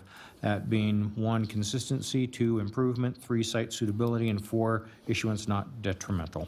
Thank you, Mr. Thomas. Do we have a second? Seconded by Mr. Stanley. All in favor? Aye. Aye. Motion carries unanimously. Thank you. Moving on to item 9D, special use permit case number WSUP 18-0001. I think that's 300. Yes. Axe Handle Canyon Cell, and I know we do have a disclosure on this one before we get too far into it, and that is Mr. Stanley. That's correct. Thank you, Mr. Chairman. Nathan, how should we proceed on this? Restate your disclosure and, give a little bit of the background. All right, fine. As mentioned on a number of these, I am a former Verizon employee with all the 401Ks and the stuff that goes along with that. And that's always been stated before, but never been an issue. In this particular case, within the last, I want to say month, 6 weeks, something like that, had a conversation with the applicant company, and therefore, I think recusal is called for and appropriate. So I just want to walk through the different categories of disqualification. This wouldn't be where you represented or provided prior counseling within the last year for them, like you weren't their agent or something like that before some administrative agency. This would not be a receipt of a gift or loan, unless I'm not hearing something correctly. Am I right about that? Okay, so that leaves the other two, which are pecuniary interest or commitment in a private capacity to the interests of another, which in this case would probably be Verizon. Let's talk about commitment in a private capacity. Do you have any commitments to Verizon in connection with this application? No. Did they ask you, did the person, you referred to a representative of Verizon or of the applicant in this case, did they ask you to make any commitments as to outcome or anything like that? No such discussion was. Okay. And then we might come back to this one in just a second, but pecuniary interest, you're a former employee of Verizon, if I'm not mistaken, is that right? That's correct. And how long have you no longer been employed there? Over 10 years. Okay. And the outcome of this particular permit application won't affect your 401K in any way? It's not germane. As I mentioned, there are two separate declarations. One is that, as I always mention, a former Verizon. In this case, the conversation was the issue. Okay. What about the conversation gives you pause as far as participating in this? And I'm sorry, I'm going through this a little bit more methodically because the record needs to reflect whether or not there actually is or is not a basis. Otherwise, your recusal is legally not valid. So I want to make sure that we cover this. Interesting.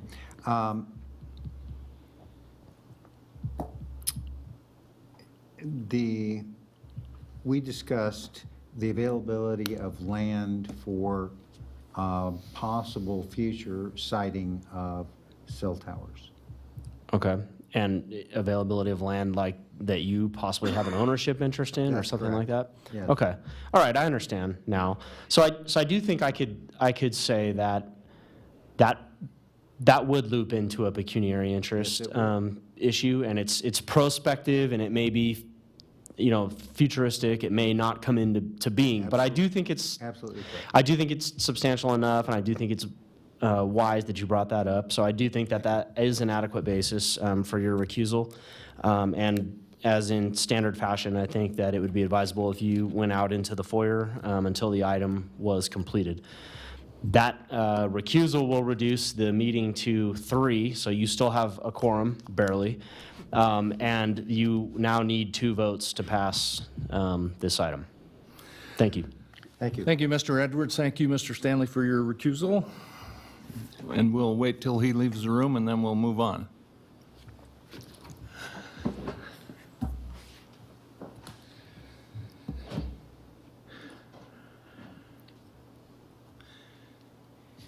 And Mr. Stanley, we'll come and get you when we're done with this one.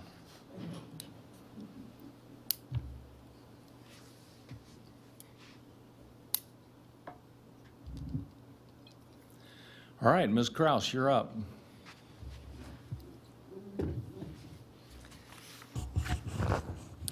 Hey, again, good afternoon. Eva Kraus, Planner, Washoe County Community Services. Again, this is a request for a monopole telecommunications facility out in Warm Springs area. This picture is a photo sim of what it would look like looking from northwest from across from Pyramid Highway.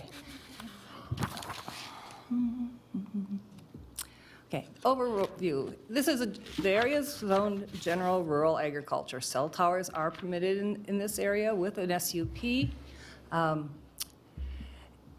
The intent is to fill a gap in coverage in the Warm Springs area and the Spanish Springs area, and I can tell you, I tested it out on my little cell phone while I was out there, and there are some big gaps. They are going to require some major grading because I need to bring dirt in and move some dirt around to make an access utility road to reach the facility. It is an unmanned facility located in a rural area, so they are asking not to have to landscape it and not to have commercial parking for the property. The tower will be visible from the road, not terribly visible, but if you're driving around, you notice those things sometimes. But it is required to be colored and tinted to a shade that blends with the background surrounding area, tan or a brown. And it does not extend above the ridge line, so it's not planted right on top of the hill. There are no other towers in the area, so the applicant did not have the option to co-locate on some other facility. So, basically, this is the surrounding area. The blue lot is the applicant's site where they're proposing to put the cell tower. Little stars represent the lots that are developed with residential units. I call them Christmas trees. The little green arrows represent U.S. government land, Bureau of Land Management. So, and that's Pyramid Highway. Oops. Okay, so this is a site plan. There is a house on this property. The little blue block on the top, towards the top of the picture is the house. You can see the road going up to the house. The road driveway stops there. So the applicant will have to build access up to those little red blocks where there's two sites, one for the equipment and one for the tower. Okay. So they are requesting to construct a 104-foot monopole with supporting equipment. They are asking, as part of this permit, for a major grading permit. So that is, it was reviewed by engineering for major grading, and engineering has included their conditions. Again, they want to vary the parking and landscaping, basically eliminating it. There's no water to this site. It's pretty far away from the road. And so the landscaping probably wouldn't survive and really isn't all that necessary for this distance from the road. You're not really screening anything. And then they also said, it's an unmanned site. There's going to be a vehicle up there once or twice a month. And we have a road up there. If we park in the middle of the road, we're not blocking anybody's traffic. So they are asking to not have parking. Then one thing came up yesterday, and I spoke about the grading. Under our codes, you aren't allowed to grade create slopes in excess of 3 to 1, which is in the code. The applicant is asking to allow the county engineer to vary that standard at his discretion. They said they've spoken with our engineering firm, or with the county engineers and staff. I was not in that meeting, and neither was Leo Vesley, who is the engineer on this project. So I went over and talked to him about this yesterday. And he said, because it is an access for a utility road, it's not a public road, it's not a driveway, there may be instances that 3 to 1 slope could go to 2 to 1. So we are asking for a condition, actually amendment of condition 2D to allow the county engineer the discretion to vary that slope requirement. So, back up. So, condition 2D, I was going to scratch the per grading codes, grading shall not result in slopes in excess of 3 to 1, and change that to slopes in excess of or steeper than a horizontal 3 to 1 may be permitted at the discretion of the county engineer for the utility access road.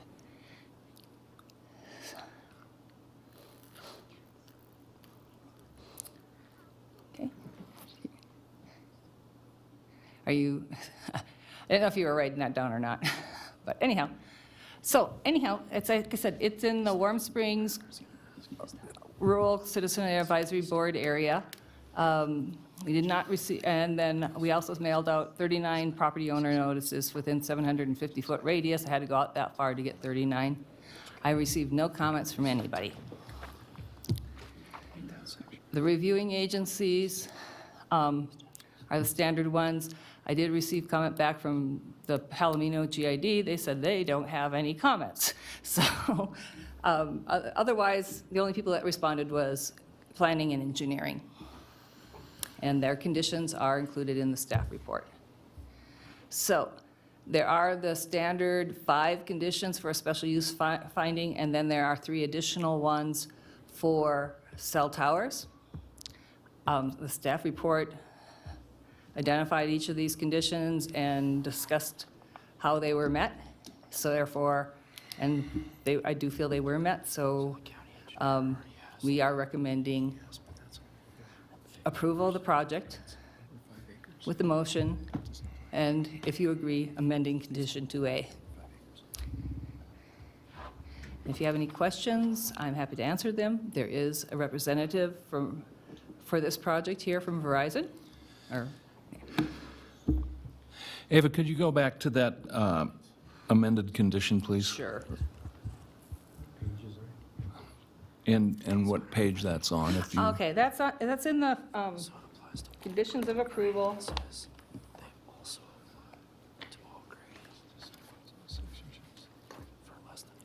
It's on page 3 of 3, Okay, under Washoe County Engineering Capital Projects. so 2 is engineering and A is their first condition.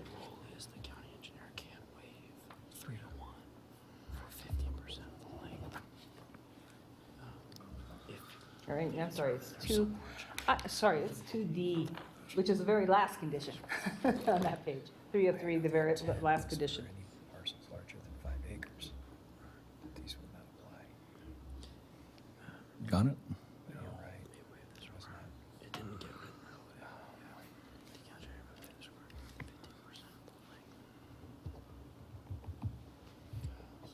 I mean, all I would say is, I don't quite see this as a variance, because it's already, the county engineer already. We're writing slow.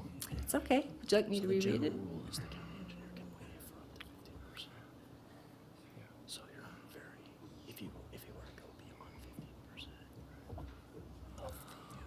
of the grading, which this is only for the access road, is that what that's all the grading? Well, they're doing a pad, right? For the roadway. Okay. Got it? Okay. All right, thank you. Does the board, any members of the board have any questions for Ava? I do. Mr. Thomas? Thank you, Mr. Chairman. I don't know if I'm splitting hairs, or maybe it's just, you can educate me on this, but this is private land owned by an individual, is that right? That is true. Okay, and what they're going to be doing is crossing through his driveway and then building this extension up to where the site's going to be. Correct. They are leasing 2 areas from the property owner to build their towers and their equipment area. And they will be constructing the road up from the top of his driveway up to the site. So my question is shouldn't then the property owner be the applicant? The property owner has to sign the owner affidavit stating they give permission to the applicant, but no, the applicant is the company that's proposing to do it. Okay, I'm good with that, thank you. Anything else? Mr. Lawrence, any questions? Ava, can you explain to me the portion of the code where it talks about views will not be unduly hindered?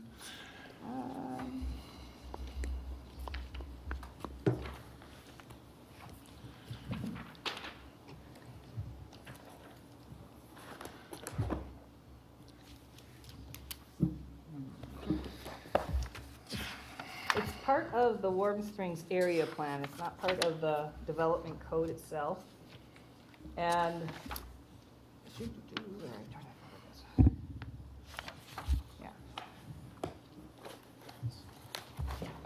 yeah. I can read that for you if you want. Yeah.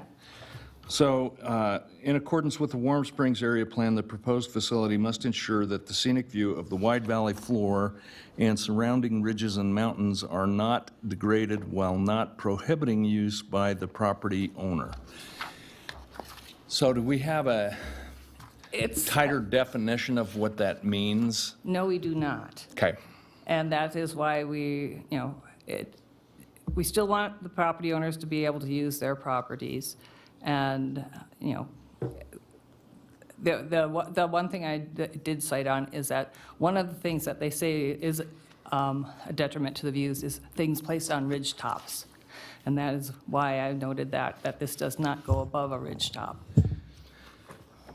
So basically, the interpretation of that piece of language is really left up to us. Pretty much. Okay. And staff, that's why I tried to help you with it, but that's, That's fine, thank you. And then my other question is, I do not see in conditions of approval, and frequently I do see in conditions of approval, revegetation of disturbed areas.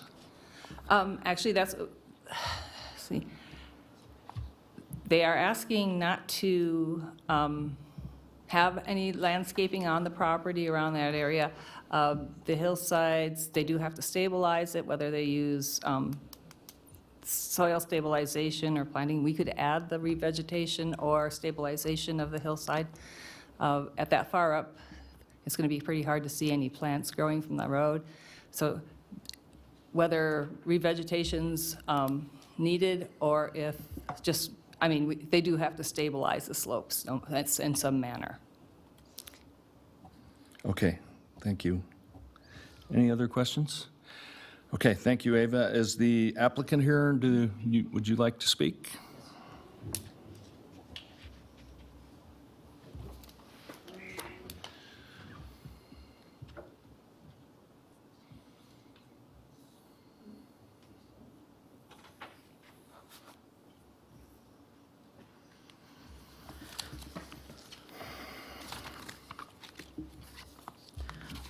Good afternoon, members of the board. My name is Ben Merritt. I'm here from Complete Wireless Consulting in Sacramento, California at 2009 V Street. I'm here on behalf of the applicant Verizon Wireless for this new wireless telecommunication facility in unincorporated Washoe County. Thank you, Ava, for the staff report and presentation. As Ava said, this is a new 104-foot monopole being proposed at the address 14855 Pyramid Way. This is about 19 miles north of here on Highway 445, and that is the general coverage area that is intended to be covered by this site. There is a one home on that property. The next property line is about 1.59 miles away. So it's not really close to any other residentially or GRA zoned properties. And the plan for this site is to have two lease areas, one for the monopole and one for the ground equipment on a concrete pad. Both of these will have chain link fence and a CMU wall depending on what's required for the grading on that part of the slope. There will be also a backup generator on this facility to ensure continued power in the event of a power outage, and there will be outdoor equipment cabinets as well on the concrete pad. So that is pretty much the extent of what's proposed as far as the equipment. This is to give coverage to the Warm Springs area and the Spanish Springs area. There's an existing site about 2.75 miles to the south. This is to bring coverage farther up the highway and provide the both data and voice coverage that can promote better communication for residents, visitors, and emergency first responders personnel. These kinds of sites are issued from time to time. This site, we've been searching since about 2015, April 2015.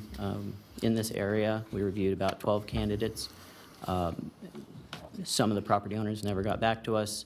A few did. Out of the ones that did, the Verizon Wireless Radio Frequency Engineer ranked them, and this was the highest ranked one that we were able to reach a lease agreement with. So this is the best, least intrusive candidate to fill a significant coverage gap in this part of Washoe County. As Ava said, there is a condition of approval noted in the conditions of approval from the engineering department. Condition 2D regarding the grading. A meeting took place between our construction manager and our grading consultant, as well as with the fire chief, representatives of the planning and engineering departments in September of 2017.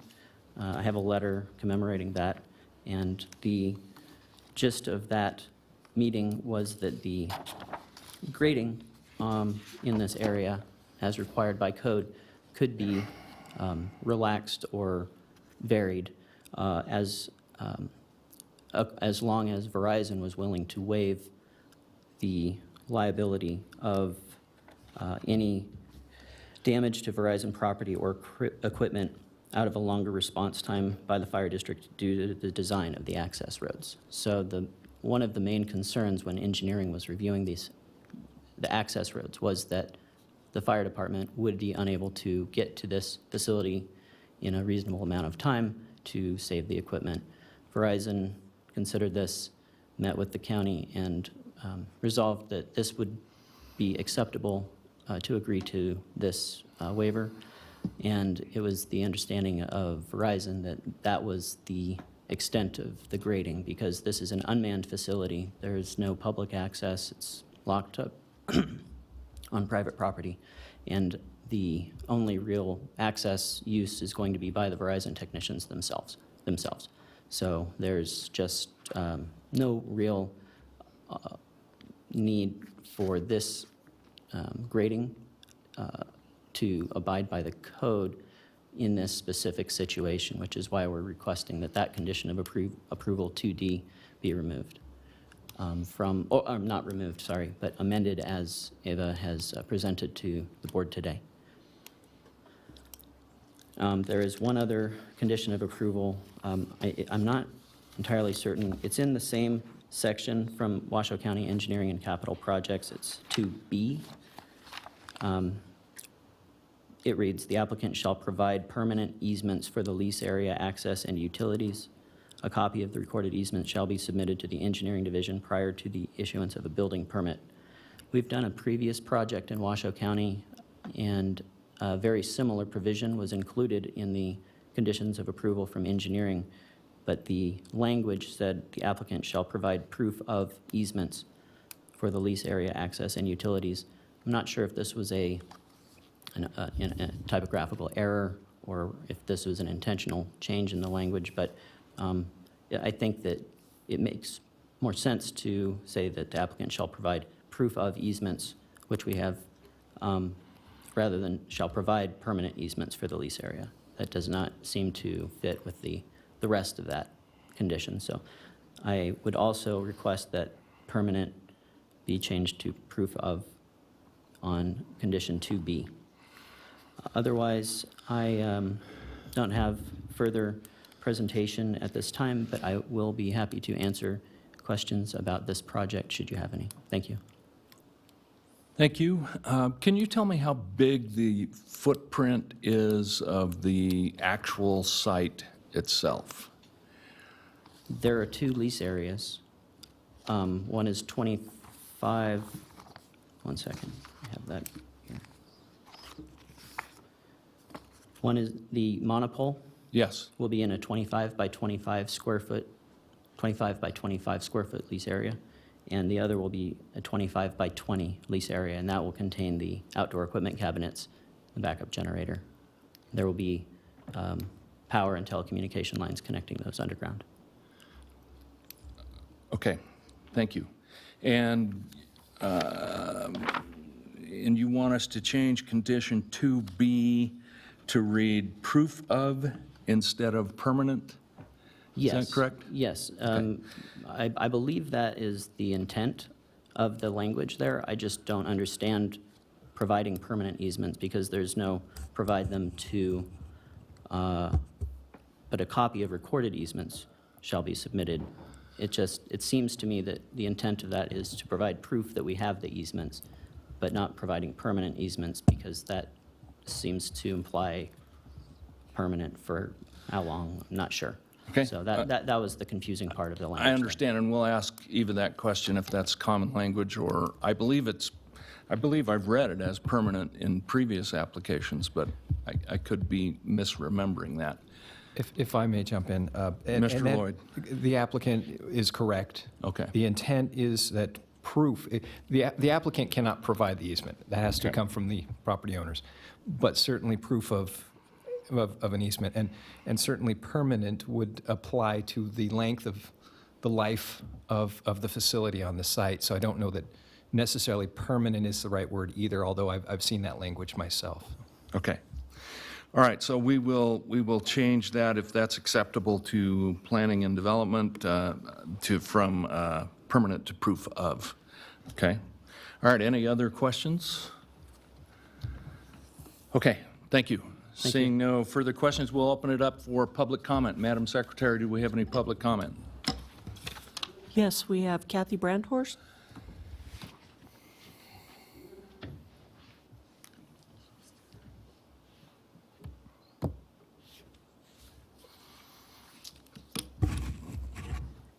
My name is Kathy Brandhorst, and I am the United States President.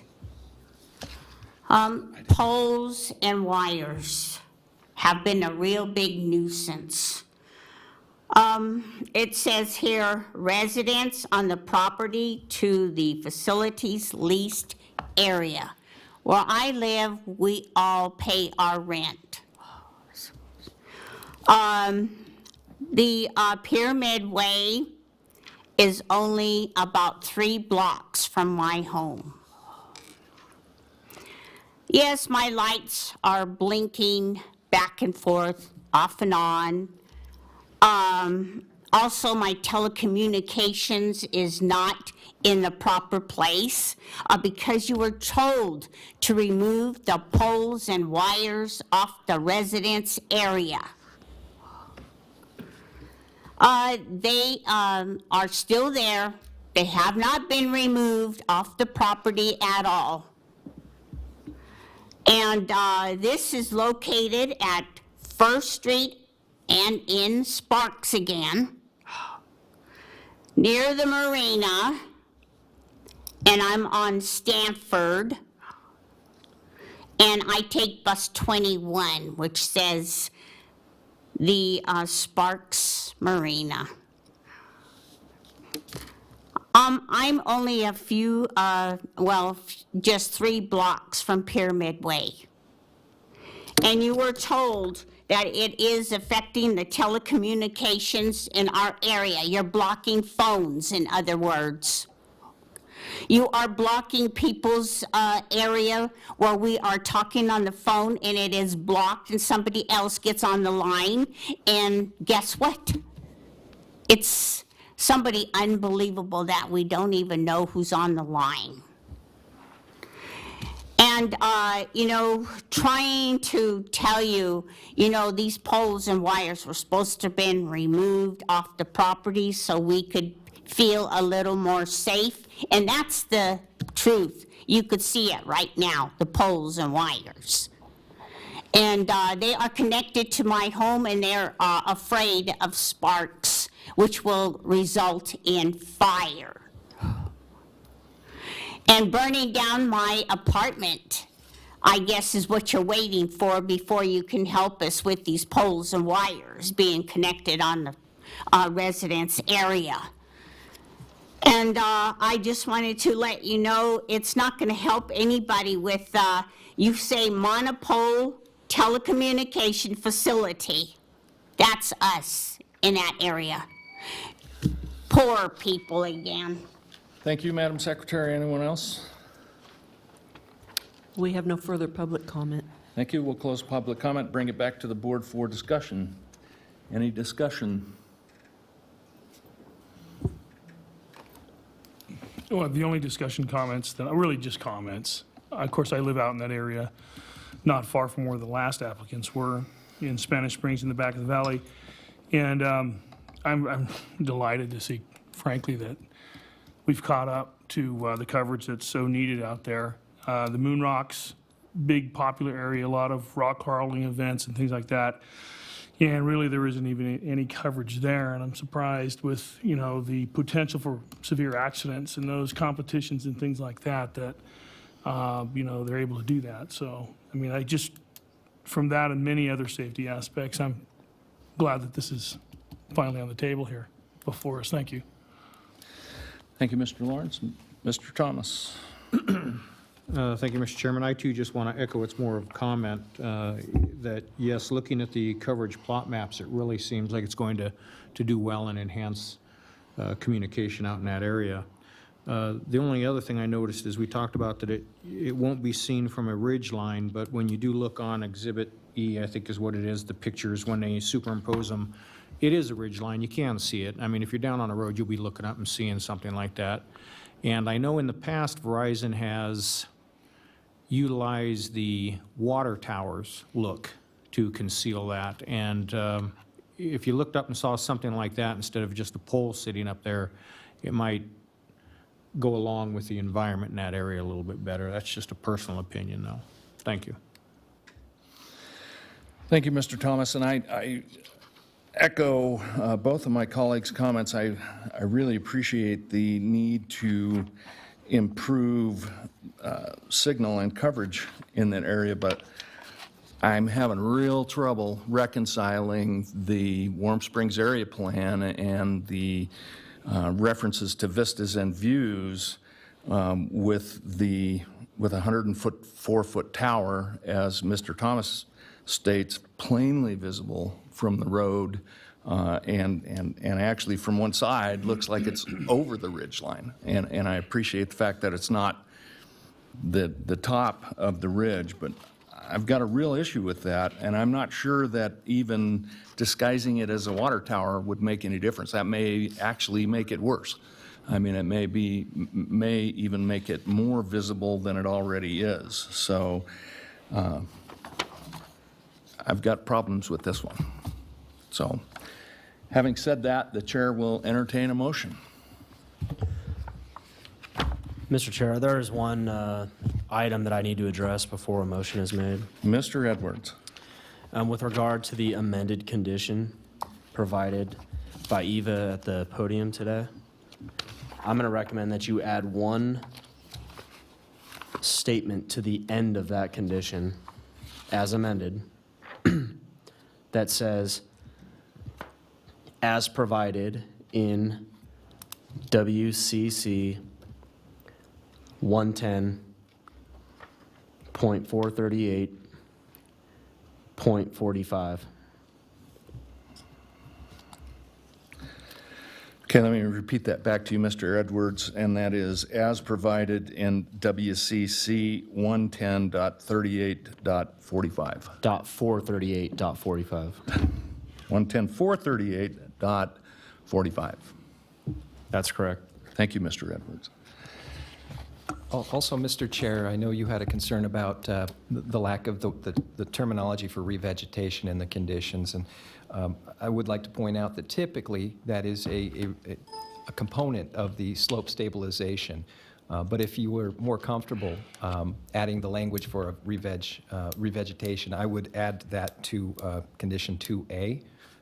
Following slope stabilization, I would just say to include revegetation, if that would make you comfortable.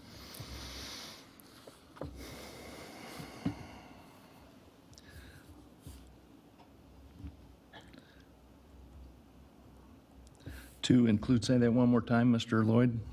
Sure. Condition 2A under Washoe County Engineering and Capital Projects, down towards the middle of the page, I'll just, Right. It says grading shall comply with best management practices and shall include detailed plans for grading, site drainage, erosion control, including BMP locations and installation, slope stabilization, and after slope stabilization, I would add to include revegetation. Thank you, Mr. Lloyd. Appreciate that. Okay, any further discussion? Other than this is an issue that I believe the community would benefit more highly from receiving good cell coverage in that area, and that the visual impact is really, I believe, quite minimal. Even if you look at the pictures, there's telephone poles all the way along the road there and whatnot. From the highway, your viewshed corridor doesn't really start until you crest up quite a ways down from that pole. Then you get the Sierra front and the mountains and Pebble Creek and whatnot in front. And it's 400 and, what did we say, 50 feet above the valley floor. And I don't really think that what peaks over the top from a 104-foot pole is excessive or extensive, or from what I really consider to be a view shed disturbance. I just don't see it in that. I see a greater need for this community to receive this coverage. As I said, there are various events out there, and even when you get down to the horse corrals, where they've had some really bad accidents on the highway there, there's no cell coverage there. There's a dead spot right there. You hit it every time. Of course, I never drive and use my cell phone. There is a significant dead zone in that area. And I think in this case that we should consider the benefits rather than the distractions that this would provide for the community out there. I mean, I live out there, and anybody going to Pyramid Lake, to have interruptions, and there's a lot of traffic on Pyramid Highway. There's a lot. I just don't think it's in the community's best interest to not approve this. That's all. That's my point. Thank you. Thank you, Mr. Lawrence, and I appreciate that. But we didn't always have cell phones either. But thank you, I appreciate that. And I do see a need for it. I mean, I really do. I agree that there is a need for it. Although I do think it's pretty obvious up there. So, having said that, the chair will entertain a motion. Anybody care to take it on? Yeah.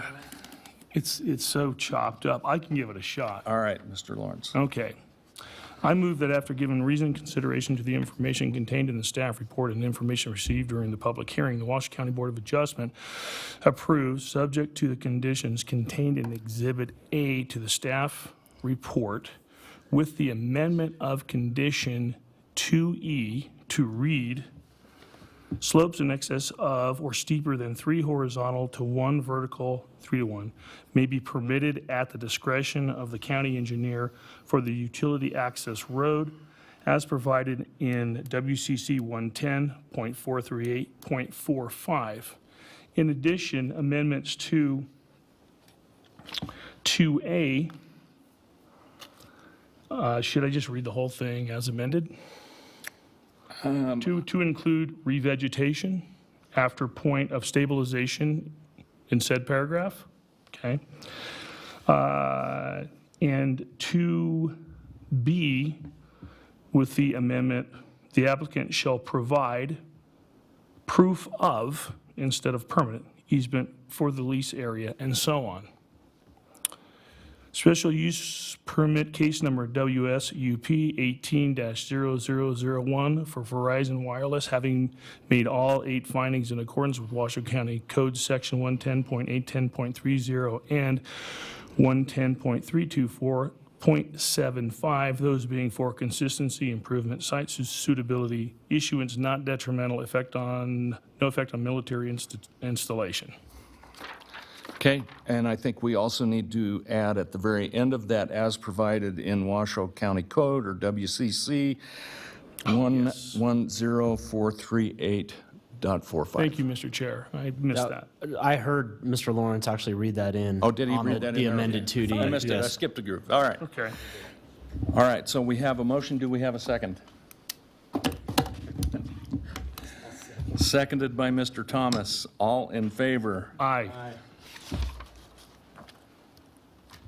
I'll say aye. So motion carries unanimously. And we will delay if someone could go get Mr. Stanley. I will tell him on my way out. Okay, thank you, Ava.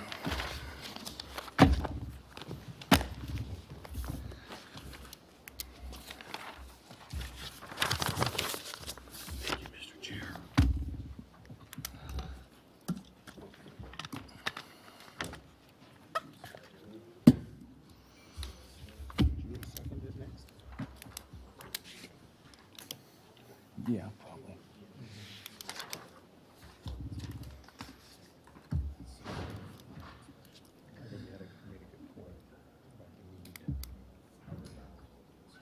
Yeah.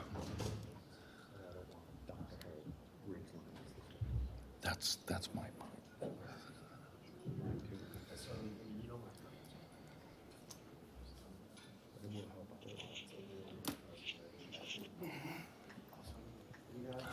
Where's Mr. Pelham?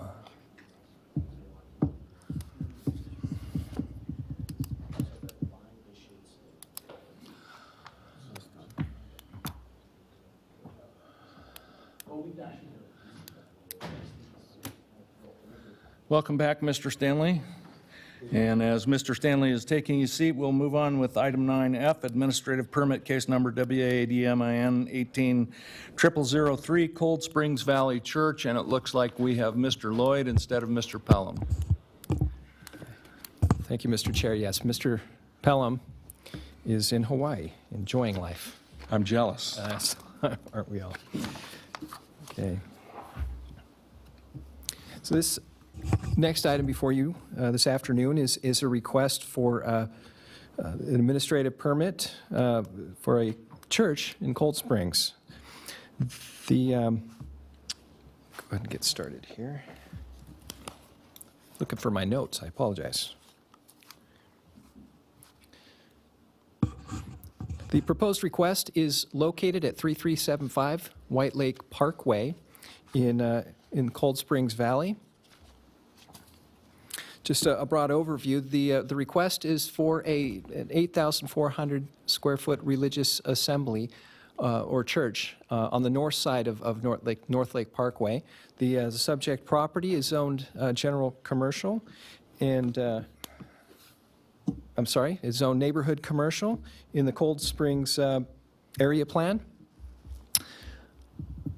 And such a request does require, through the Development Code, Table 302, approval of an administrative permit. As you can see on the overhead elevations, the proposed church is proposed to be 28 feet in height to the ridge, which is significantly shorter than the maximum allowable height for the regulatory zone, which is in fact 60 feet. It is unclear how many parishioners will belong to the church. However, the application calls for 200 seats within the church facility.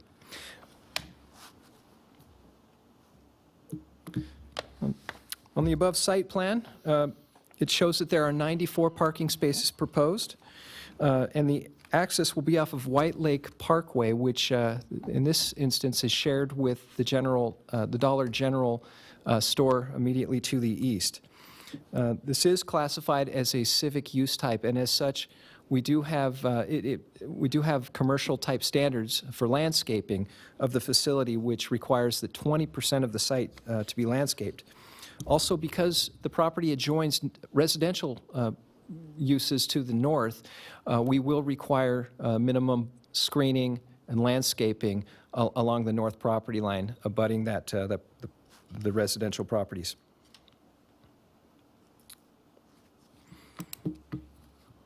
This overhead photo shows the adjoining uses.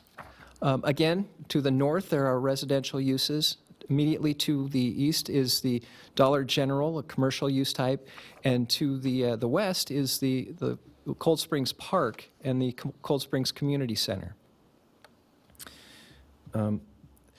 Staff has determined that the proposed use of a church is in keeping with the existing development of the surrounding neighbors. We don't anticipate really any significant impacts associated with this request. The one impact that we can anticipate is traffic generated by the church. However, the church services, which typically are held on Sundays, is a time that we see the least amount of traffic. So this doesn't rise to the level of significant impact. This request was adequately noticed per code and statutory requirements. The item was heard at the March 12th North Valley Citizen Advisory Board. The board did not make a recommendation, but took action to forward all their comments to you. You should have copies of that in your staff report. The primary concerns had to do with the colors, the architectural standard of the church, as well as the location of the church and the overall height. Let's move on. The only responses that were received from reviewing agencies were from the Health Department, engineering, and as well as planning. And all of their comments and conditions are a part of your conditions attached to the staff report. We did receive this letter after the staff report was written and sent to you, and for that reason, the conditions that came from the Health Department are not included with your packet. And so we would ask that this board include the following conditions from the Health Department as part of your motion, and that is, I don't necessarily need to read all of these, but they're on the overhead, so you can take a quick look at those.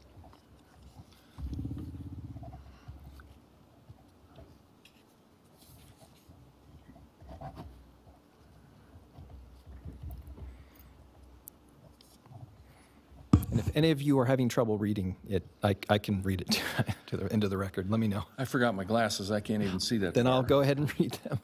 All right, it says the proposed construction of this project will require submittal of a water project pursuant to NAC 445A and must be submitted directly to the Washoe County Health District for review and approval prior to any approval of building plans. That's number one. Number two, the water project must be submitted by Great Basin Water Company to ensure review and concurrence with all proposed infrastructure and additional water demand requirements. And finally, number three, this facility is required to be served by municipal water and sewer. Staff is confident that all of the required findings for an administrative permit can be made in this instance, and recommends approval of the proposed project, and offers the following motion for your consideration. And that motion, again highlighted, includes the additional conditions provided by the Health District.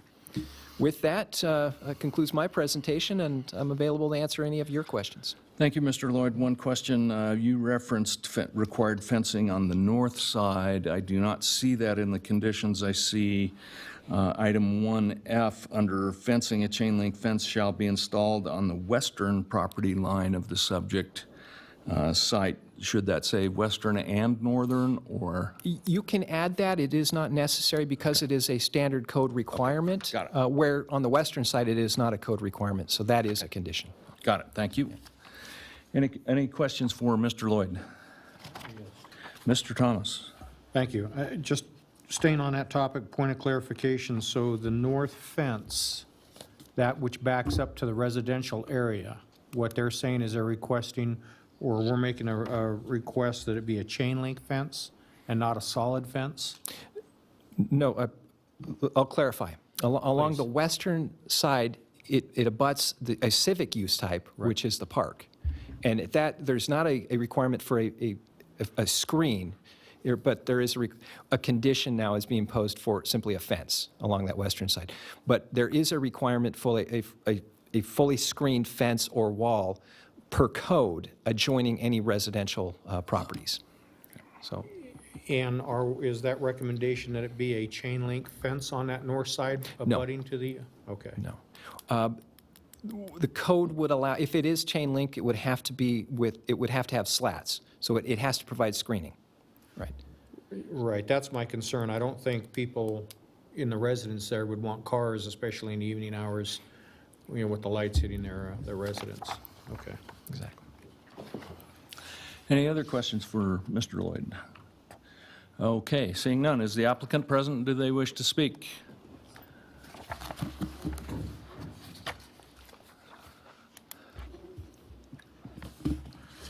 Good afternoon, Chairman and members of the board. My name is Tom Thomas. I'm the pastor of Cold Springs Valley Church, and I just wanted to take this opportunity to thank you guys for looking at this and our request. Really quickly, the church has been in Cold Springs for over 20 years now. I've been the pastor for almost 3 currently, and we currently meet in the Cold Springs Community Center, and we started about 3 years ago with about 30 members, 30 people attending services, and now we are over 125. So right now we can technically fit some more people in the community center, but we can't. We have a crowd of standing people, so there are some options to go to 2 services and such, but that's not completely viable. We're running out of parking. There's 49 spaces in the park, the community center. And so we're facing a problem with some people parking on the shoulder or kind of in the ditch. So we have in our proposed location, we have 94 spaces, which is going to take care of all of that. 200 seats, so we have a little more room for growth before we have to consider any 2 services or anything for the property.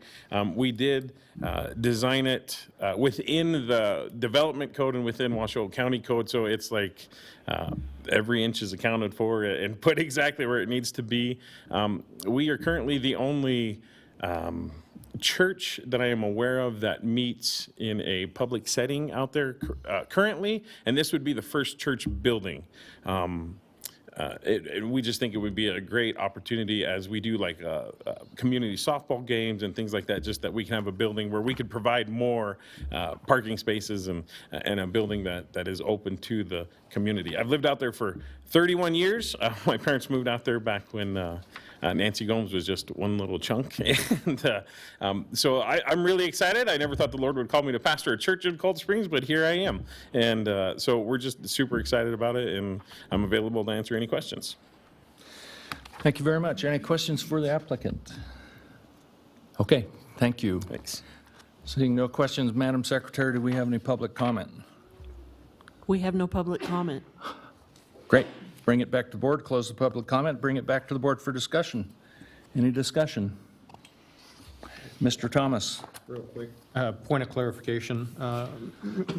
If it's okay, Mr. Chairman, can I bring up Mr. Lloyd to the podium again? Mr. Lloyd? Mr. Lloyd, some of the documentation in here is the citizens were concerned about the height of this church. However, I asked you if you could do some research and tell me the height of the dollar store and then also the civic center. Could you pass that on to the rest of us, please? Yeah, absolutely, and I do have a couple of graphics I'll put on the overhead.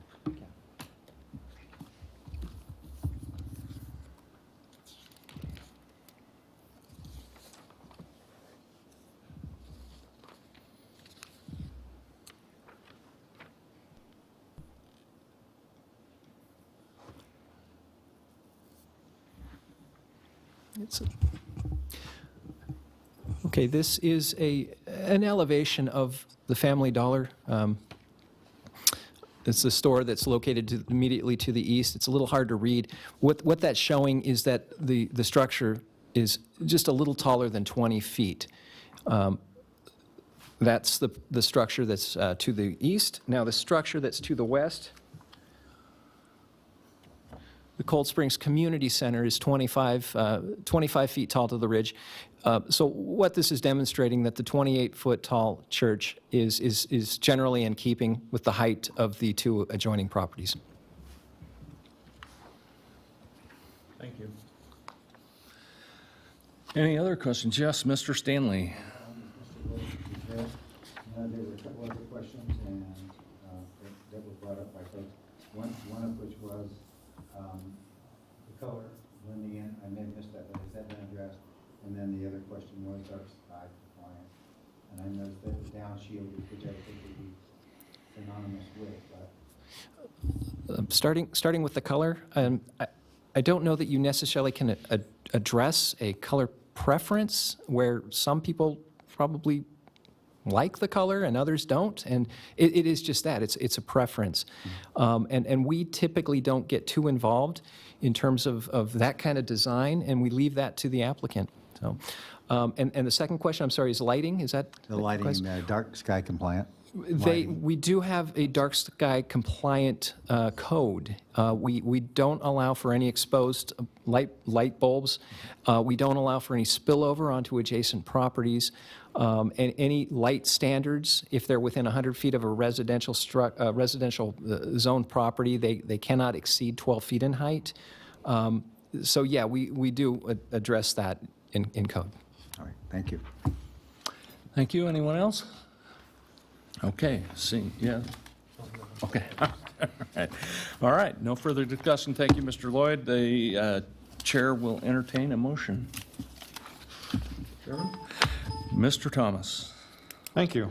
I move that after giving reasoned consideration to the information contained in the staff report and information received during the public hearing, the Board of Adjustment approve the administrative permit case numbered WADMIN 18-0003 for Cold Spring Valley Church to include the Health Department's conditions presented earlier by Mr. Lloyd, having made all 4 findings in accordance with the Washoe County Development Code Section 110.808.25, that being consistency, 2, improvement, 3, site suitability, and 4, issuance not detrimental. We have a motion. Do we have a second? Seconded by Mr. Stanley. All in favor? Aye. Motion carries unanimously. Thank you. Moving on to item 9G, special use permit case number WSUP 18-0002, Ruts Residence Grading. And Mr. Lloyd. All right, again, thank you, Mr. Chair, members of the board.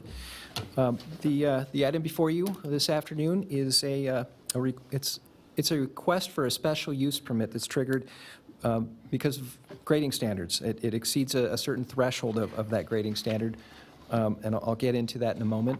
The subject property is located at 786 Randall Avenue in Incline Village. Just an overview of the request. There are several thresholds that if exceeded, require approval of a special use permit, and I'm specifically speaking to the grading. In this instance, there's only one threshold that's being exceeded, and that is the fact that where the grading is occurring for the construction of a driveway, a portion of that driveway, the current grade is over 30%. Now, the amount of grading is 188 total cubic yards, which is well under the 1,000 cubic volume that would generally require a special use permit, and well under the threshold for the area also. And again, these grading plans are generally in compliance with all of the code requirements under Article 438. That's our grading standards. On the overhead is the existing site plan. There's an existing home on the property, as well as a driveway that is actually very steep. And a big part of the reason for this request is to eliminate and remove that current driveway, revegetate it, bring it back to its native condition, and replace it with this. This is the proposed driveway. This driveway is also fairly steep at 14%, which is the maximum allowable slope for a driveway. But it's not as steep, and the driveway is significantly shorter off of Randall Avenue than the existing driveway is. And as you can see, also there is a request for a new home addition, as well as an addition of the garage, which is all connected to the existing home. So this, although this is not part of the special use permit request, I thought that it was important to show you the elevations and the need for this driveway because it's turned at an angle, and I'll go back to that previous slide. There's a need for this new driveway, and it certainly helps in terms of supporting health and safety for accessing the home and the garage.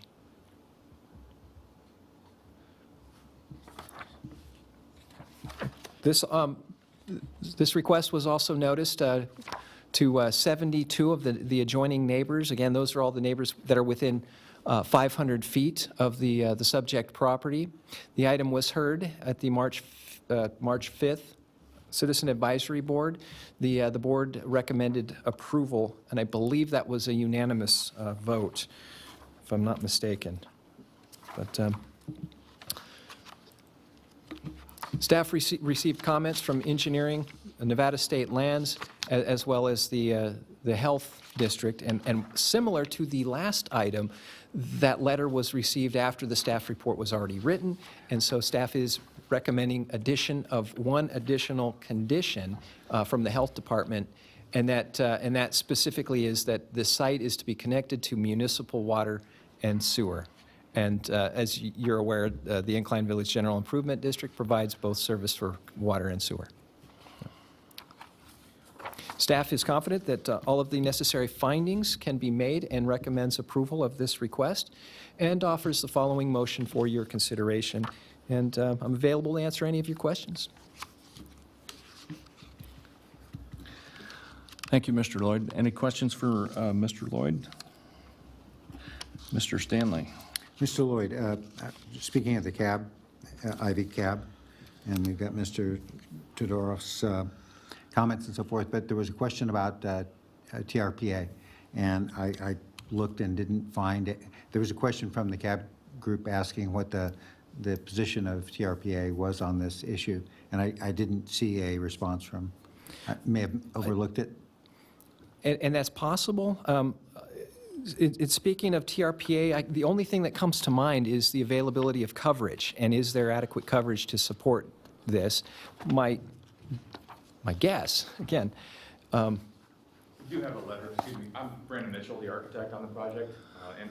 Would you step up and identify yourself, please, and speak into the mic? Thank you. My name is Brandon Mitchell, I'm the architect on the project. And yes, before we began any of this with Washoe County, I met with Roger and discussed the bigger picture plan. He felt like approval was, you know, a pretty much sure thing because of what Trevor just described, the existing site, the safety of it. But the TRPA, back to your TRPA issue, I have a letter here from the TRPA dated November 21st, 2017. The TRPA granted an approval for excavation for this grading, and they were actually out there on site with the property owner and the contractor with the backhoe digging to make sure that the soil was in, you know, in good standing to make this project move forward. So that was the first thing. I've been doing projects in the basin for over a decade, and the TRPA is always kind of where we need to start with to make sure that we don't, you know, kind of go down the wrong road. So this letter basically is the approval from the TRPA, and it was kind of ironic that all this stuff went to all these other agencies, Mr. Stanley, but it did not go to the TRPA. So this is kind of the TRPA's letter of approval for the grading for the garage, specifically the garage and the driveway. Great. Perfect. And we just basically want to follow up with what Mr. Lloyd said, and the project is, you know, the health and safety, just trying to get access into the house. And can I ask you to provide that letter to Mr. Lloyd so he can make a copy for the record? Yes, sir. I'm sure he'll give it back to you. And are you the applicant's representative? I'm the applicant. Okay, cool. Do you have anything else you want to add? No, I mean, I have pictures to show, but I think you guys understand it's very, as far as major grading goes, as we talked about at this, an incline last month, this is as minor as you can get as far as the major grading goes. The 188 cubic yards is well below, and the whole site is over 30%. So there's really no way to avoid going through this. The house was built back in the 80s when none of these guidelines were really in place. It was just build a house, and then, you know, you were using a 4x4 truck to get up there, and you built the house, and then you paved the driveway. It was kind of your access road, and then you drove away. And now here we are with big winters like we had last winter, or just the winter that we had last, the month we had in March in Tahoe. The home is over 7,000 feet elevation. It's just inaccessible, and if there were ever an emergency ambulance, any type of, assistance up there, it's a safety thing for the occupants of the home, and what we're proposing is basically in line with what all the neighbors have built, kind of traversing the slope as opposed to just going right up it. Okay, great. Any further questions for the applicant? Okay, thank you. Madam Secretary, do we have any public comment on this one? We have no public comment. Thank you. We'll close public comment, bring it back to the board for any further discussion. Any discussion? No. Seeing no discussion, the chair will entertain a motion. Mr. Thomas. Thank you. I move that after giving reasonable consideration to the information contained in the staff report and information received during the public hearing. There we go. The Washoe County Board of Adjustment approved the conditions special use permit case number WSUP 18-0002 for David and Tammy Rutz to include the Washoe County Health District condition as presented during the presentation by Mr. Lloyd, having made all 5 findings in accordance with Washoe County Code Section 110.810.30. That's 1, consistency, 2, improvement, 3, site suitability, 4, issuance not detrimental, and 5, effect on a military installation. Thank you, Mr. Thomas. We have a motion. Do we have a second? We do. Seconded by Mr. Stanley. All in favor? Aye. Motion carries unanimously. Thank you very much. That closes the public hearing issues. I'll bring it back to the chair for chair and board items, future agenda items. Anybody have anything for future agenda items? Okay, I don't really hear anything. Requests for information from staff. Anybody have any requests for additional information from staff? Okay. Directors and legal counsel's items. Report on previous Board of Adjustment items. Mr. Lloyd. No reports on previous items. I do have a couple of items, though, that I wanted to bring to your attention. I have the notes here. The first is that there is an upcoming APA conference that'll be held down in Las Vegas. You're all invited, and we do have some funds, but only for registration. Apologize, we can't fly you down there and keep you up in a really nice hotel, but we can offer some registration fee. So, and secondly, we, I don't know if you received an email, you should have. We have recently conducted a survey. It's our MetroQuest survey. This will lend support to Washoe County as we move forward with the regional plan update. So I would, if you haven't taken it already, please do so, and please share it with friends, neighbors, and family members. And that's all I have. Excuse me. Thank you, Mr. Lloyd. And Trevor, actually going back to chair and board items, I have a question. A number of years ago, we had an applicant, Sierra Nevada Teen Ranch. You may remember that. We granted them I believe it was a special use permit, gave them an extension on time twice, and then denied it their third petition for another extension of time. I am continuing to see and get information not only directly from them, but from other sources that they are proceeding with development of their property in Bedell Flat, basically. Is there a way you could check on that and find out what's going on? I can check on it. I can't discuss it, I'm sure. That would be a no-no, but certainly, yeah, I do have some information to share. Okay, great. Thank you. Mr. Edwards, any legal information and updates? No, nothing else today. Thanks. Thank you. Madam Secretary, do we have any general public comment? We have Kathy Brandhorst.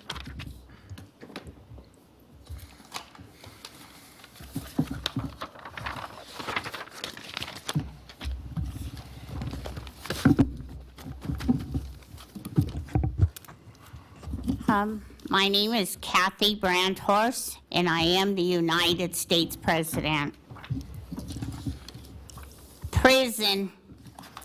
Well, I don't see them in prison at all. I know that they have been already destroyed. They're on death row. That's what we call them. They have not been held in prison for destroyment like they were told to. They're always released and put back onto the streets. Yes, I did notice something at the jails. Somebody decided he's not going to have nobody in jail at all for destroyment. And so they were all arrested and put in jail for shoplifting. And they were all put in jail because they shot the customers and employees and employers while they were in the department stores and the grocery stores too. And the people that put them there were told that they will never get released from jail. But 10 of them were released. Anyway, I just wanted to let you know we are still having troubles with rapists. We're still having troubles with murders. And I was told that they would never come out of prison and they would never come out of jail.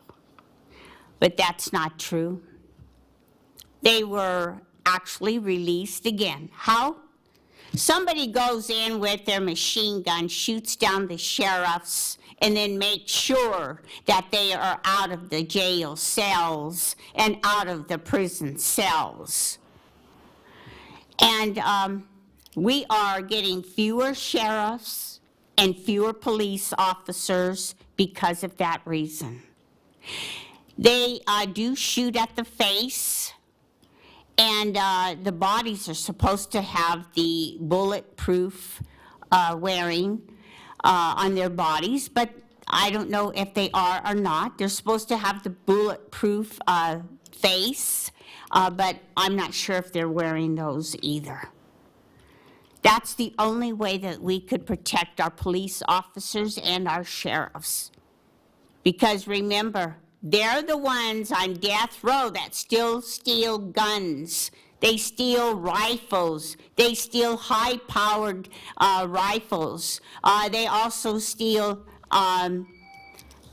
bows and arrows. Thank you. Seeing no further members of the audience, I'm going to assume that we have no further public comment, Madam Secretary.